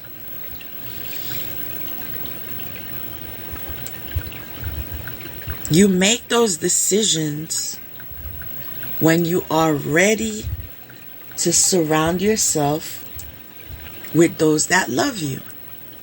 You see, it's sometimes in such settings when you are vulnerable, when you take your mask off, when you share how you feel for real, is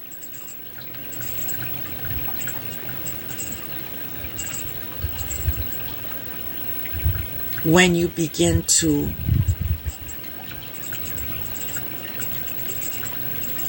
create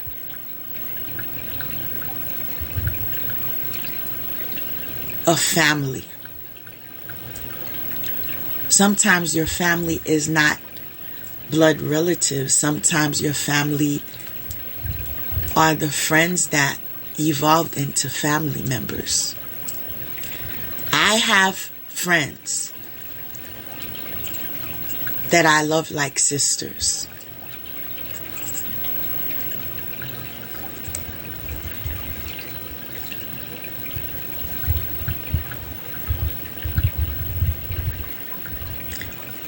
And I have family that I may never talk to ever again.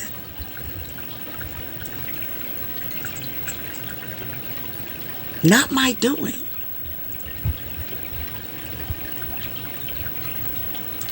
But their mistake. Do I hate them? No. As a matter of fact, I had that conversation a couple of days ago. That you remember how hurt so and so made me feel? I can't believe it took all those years. But I finally forgave her. I mentioned that to a family member a couple of days ago. There's someone that she crossed the line, yo.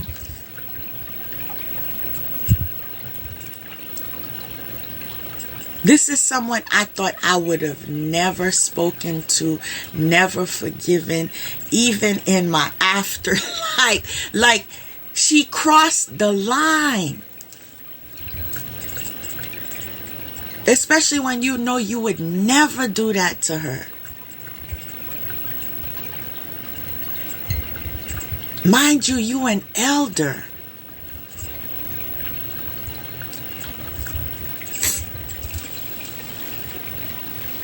Sometime this week, I was sharing about that experience with someone. And what I learned is that experience she gave me, she experienced. I never connected those dots before. That she experienced that. And sometimes when some people experience something, they are mean enough to try or to want to make others experience what they experience.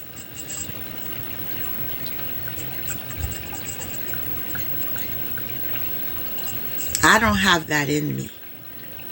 This is why I share. I share because I don't want you to experience things that you don't need to experience. Why do you have to make it harder on yourself when someone can share what they went through? And then you can skip that lesson. You can skip that class and move on to the next.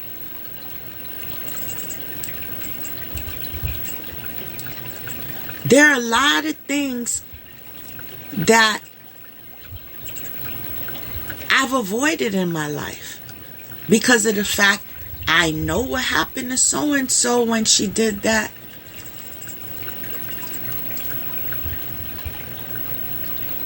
I know she lost her life.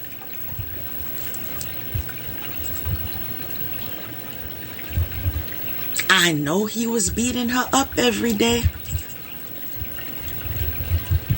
That's why I was raised. Until you finish school, you don't get married.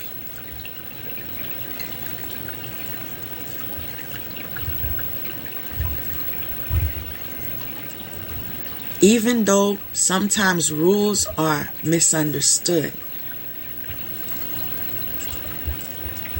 But sometimes it's for your good. It's for the ability for you to say, I have the right to make an input in my free will. Or I agree to disagree. And not have someone threaten you, well, get out of my house. Mind you, you have an education, you have a resume, you ready.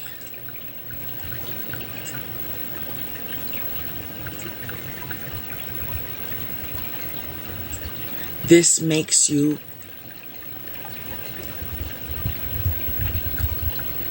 confident enough to not be in the energy of being insecure.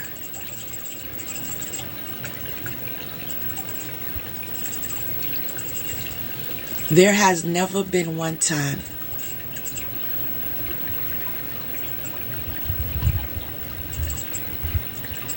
that I took a partner's phone without their knowledge.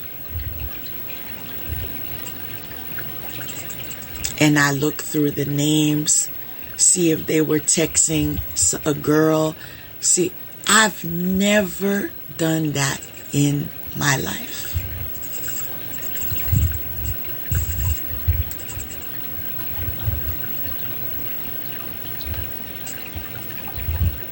Now, I'm not telling you not to do that. That's your choice and your decision and your life. But when you are secure in yourself, you won't be doing that. Especially when you know you are a friend of God. God will reveal it to you. I'm telling you, everything I knew about the quote-unquote horrors I experienced, God is the one that revealed it to me. He is the one that gave me a vision. And I saw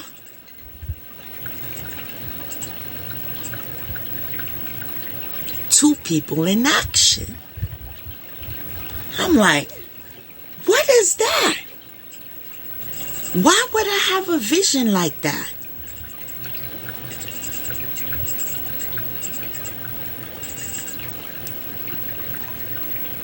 Oh yeah?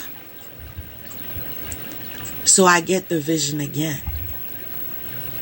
That's how God is. If you don't get it the first time, He's going to give it to you again. Then I started having questions. Because I'm like, this is the second time. Then I began to have dreams. Like I said, I don't need to look in your phone. And see, when a man knows that you have spiritual gifts and he is 100% for it, that's because he has nothing to hide. Because he already knows. Yo, he already knows. Right? He witnessed. Right? So, trust and believe that some men will not entertain a relationship with somebody that's a seer.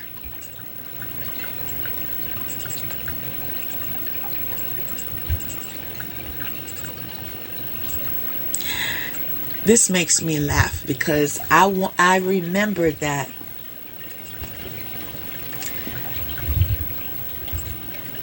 there's another fear that men have. I remember when my brother was younger and my father was still alive. He said, always pray you don't talk in your sleep. Always pray you don't talk in your sleep, because he said if you talk in your sleep, you may not wake up if you say something that you're not supposed to say. Right? So some men have different fears, like talking in their sleep. If you have something to hide. If you don't have nothing to hide, that should not be an issue.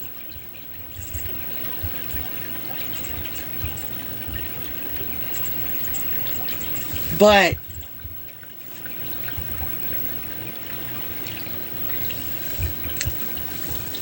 whatever you've experienced, I want to encourage you in telling you that if you continue working on yourself,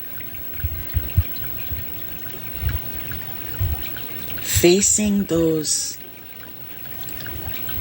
challenges towards healing,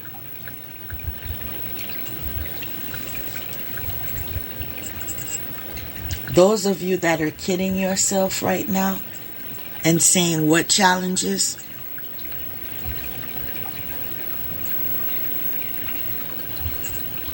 making peace that you made a mistake.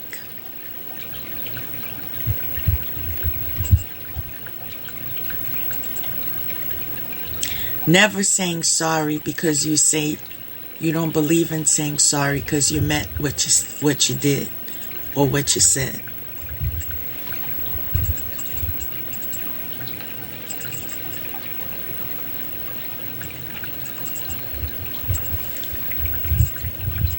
Being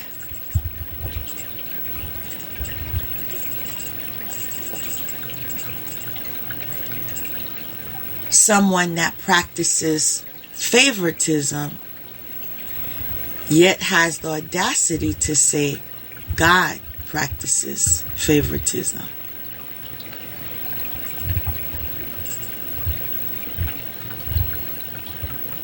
Let that marinate.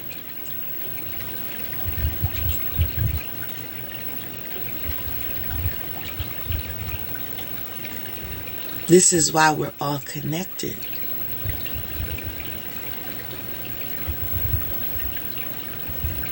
I am your mirror, you are my mirror.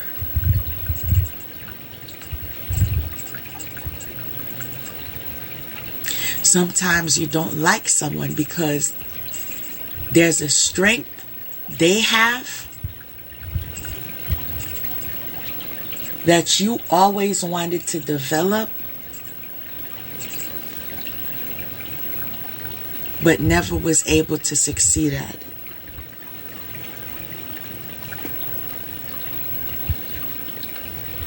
Haven't you heard that before? I don't like her. I don't know why. I just don't like. There's a reason why.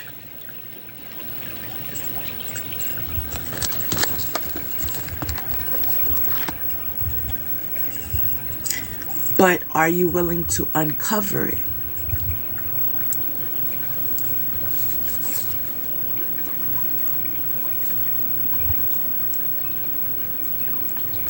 Sometimes the person reminds you of somebody.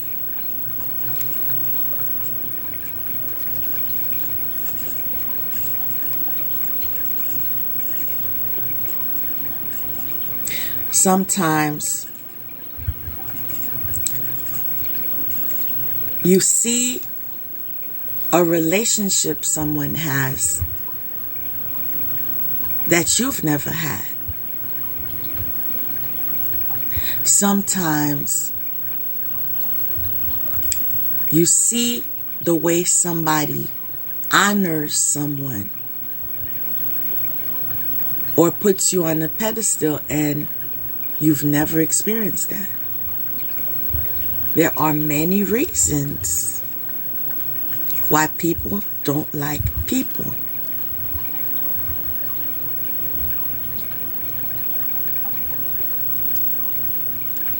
But I'm going to repeat.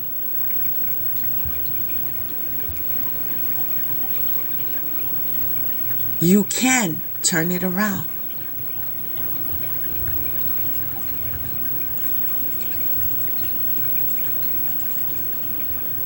It's a choice.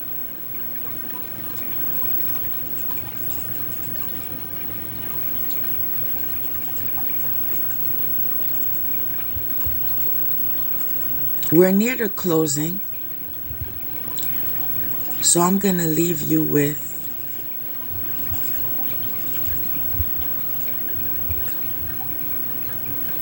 some motivation. Something you could do is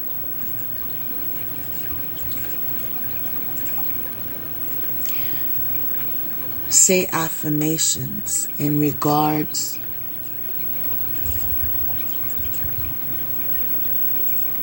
to prayer.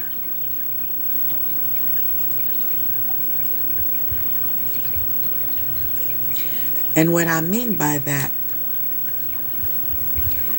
of course we pray.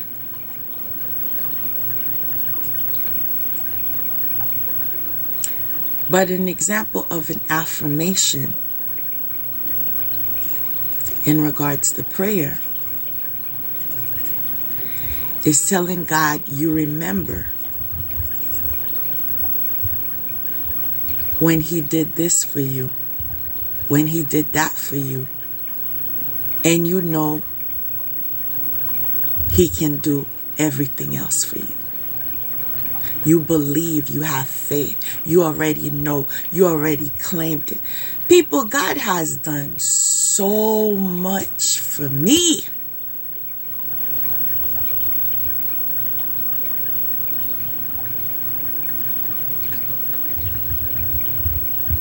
There were times I was in danger and I didn't even know.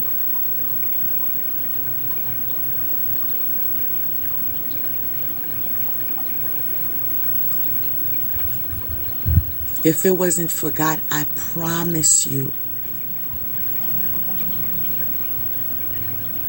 you would have never heard my voice.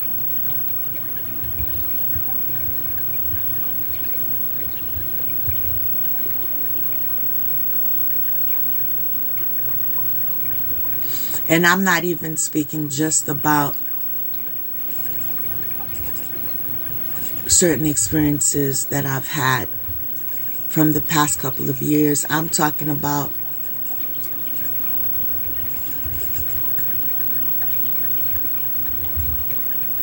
decades ago.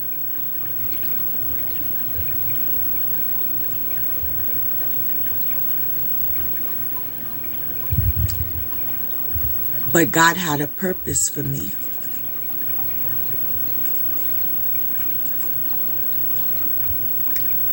So He kept me here so I can testify that He is real. I'm going to finish with this.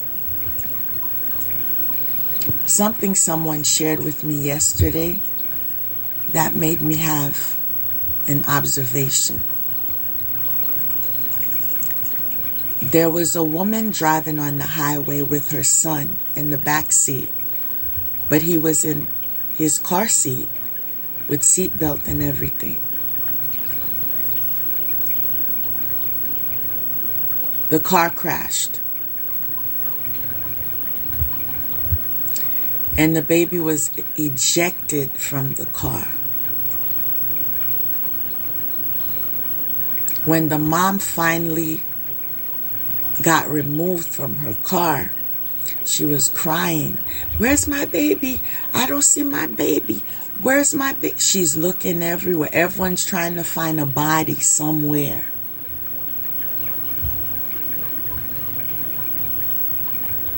No one can find one.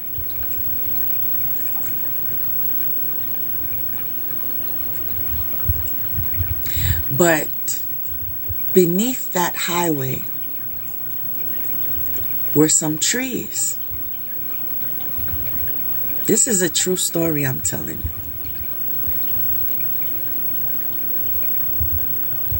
And the cops say,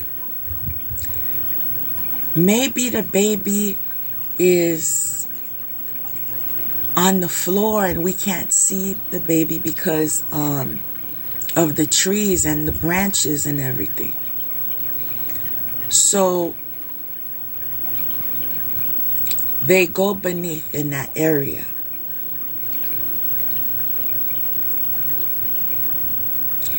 Would you believe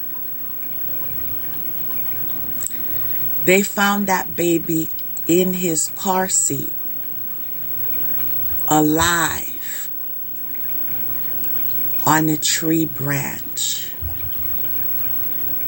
Yes.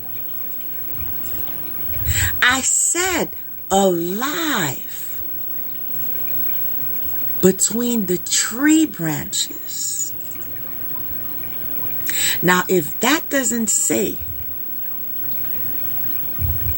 that God has a plan for him,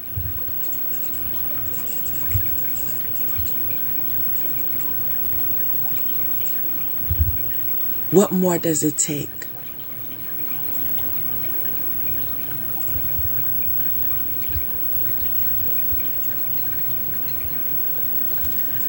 God knew. I'm going to praise you, God, because you deserve to be praised. You deserve it. God knew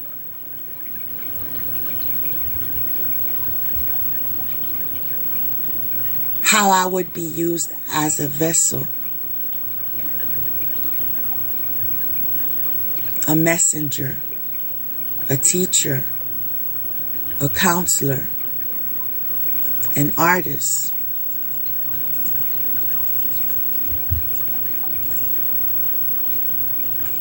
a mother,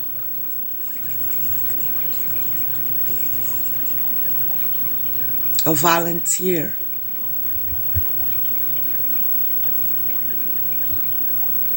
a daughter, a niece. He knew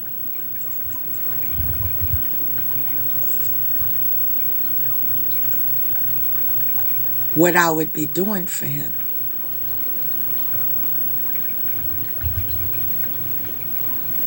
This is why I will testify.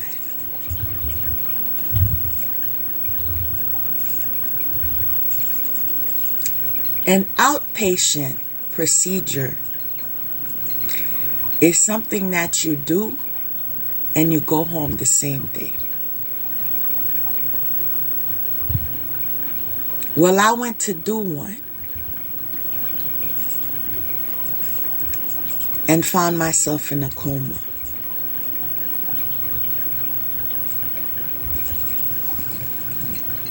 What did I go do?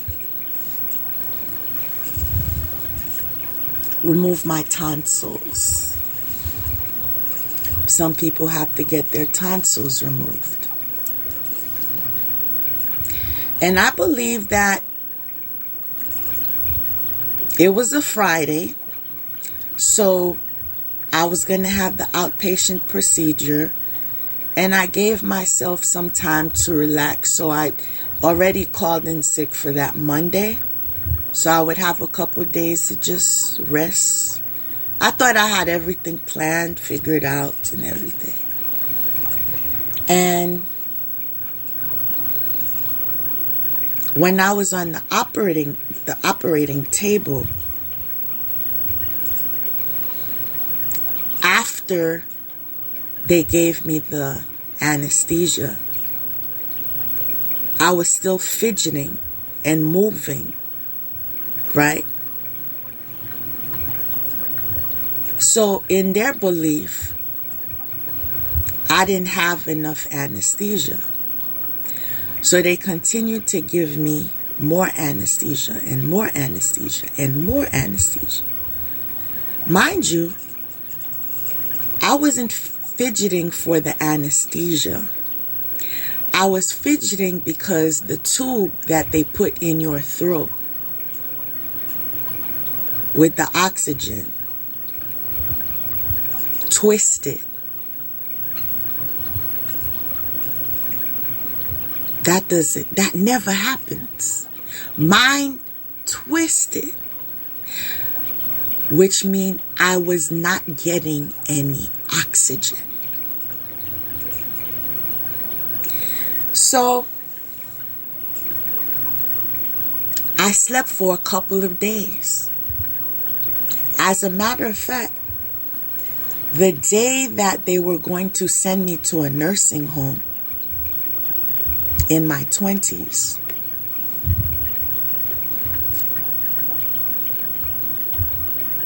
my mother couldn't accept it.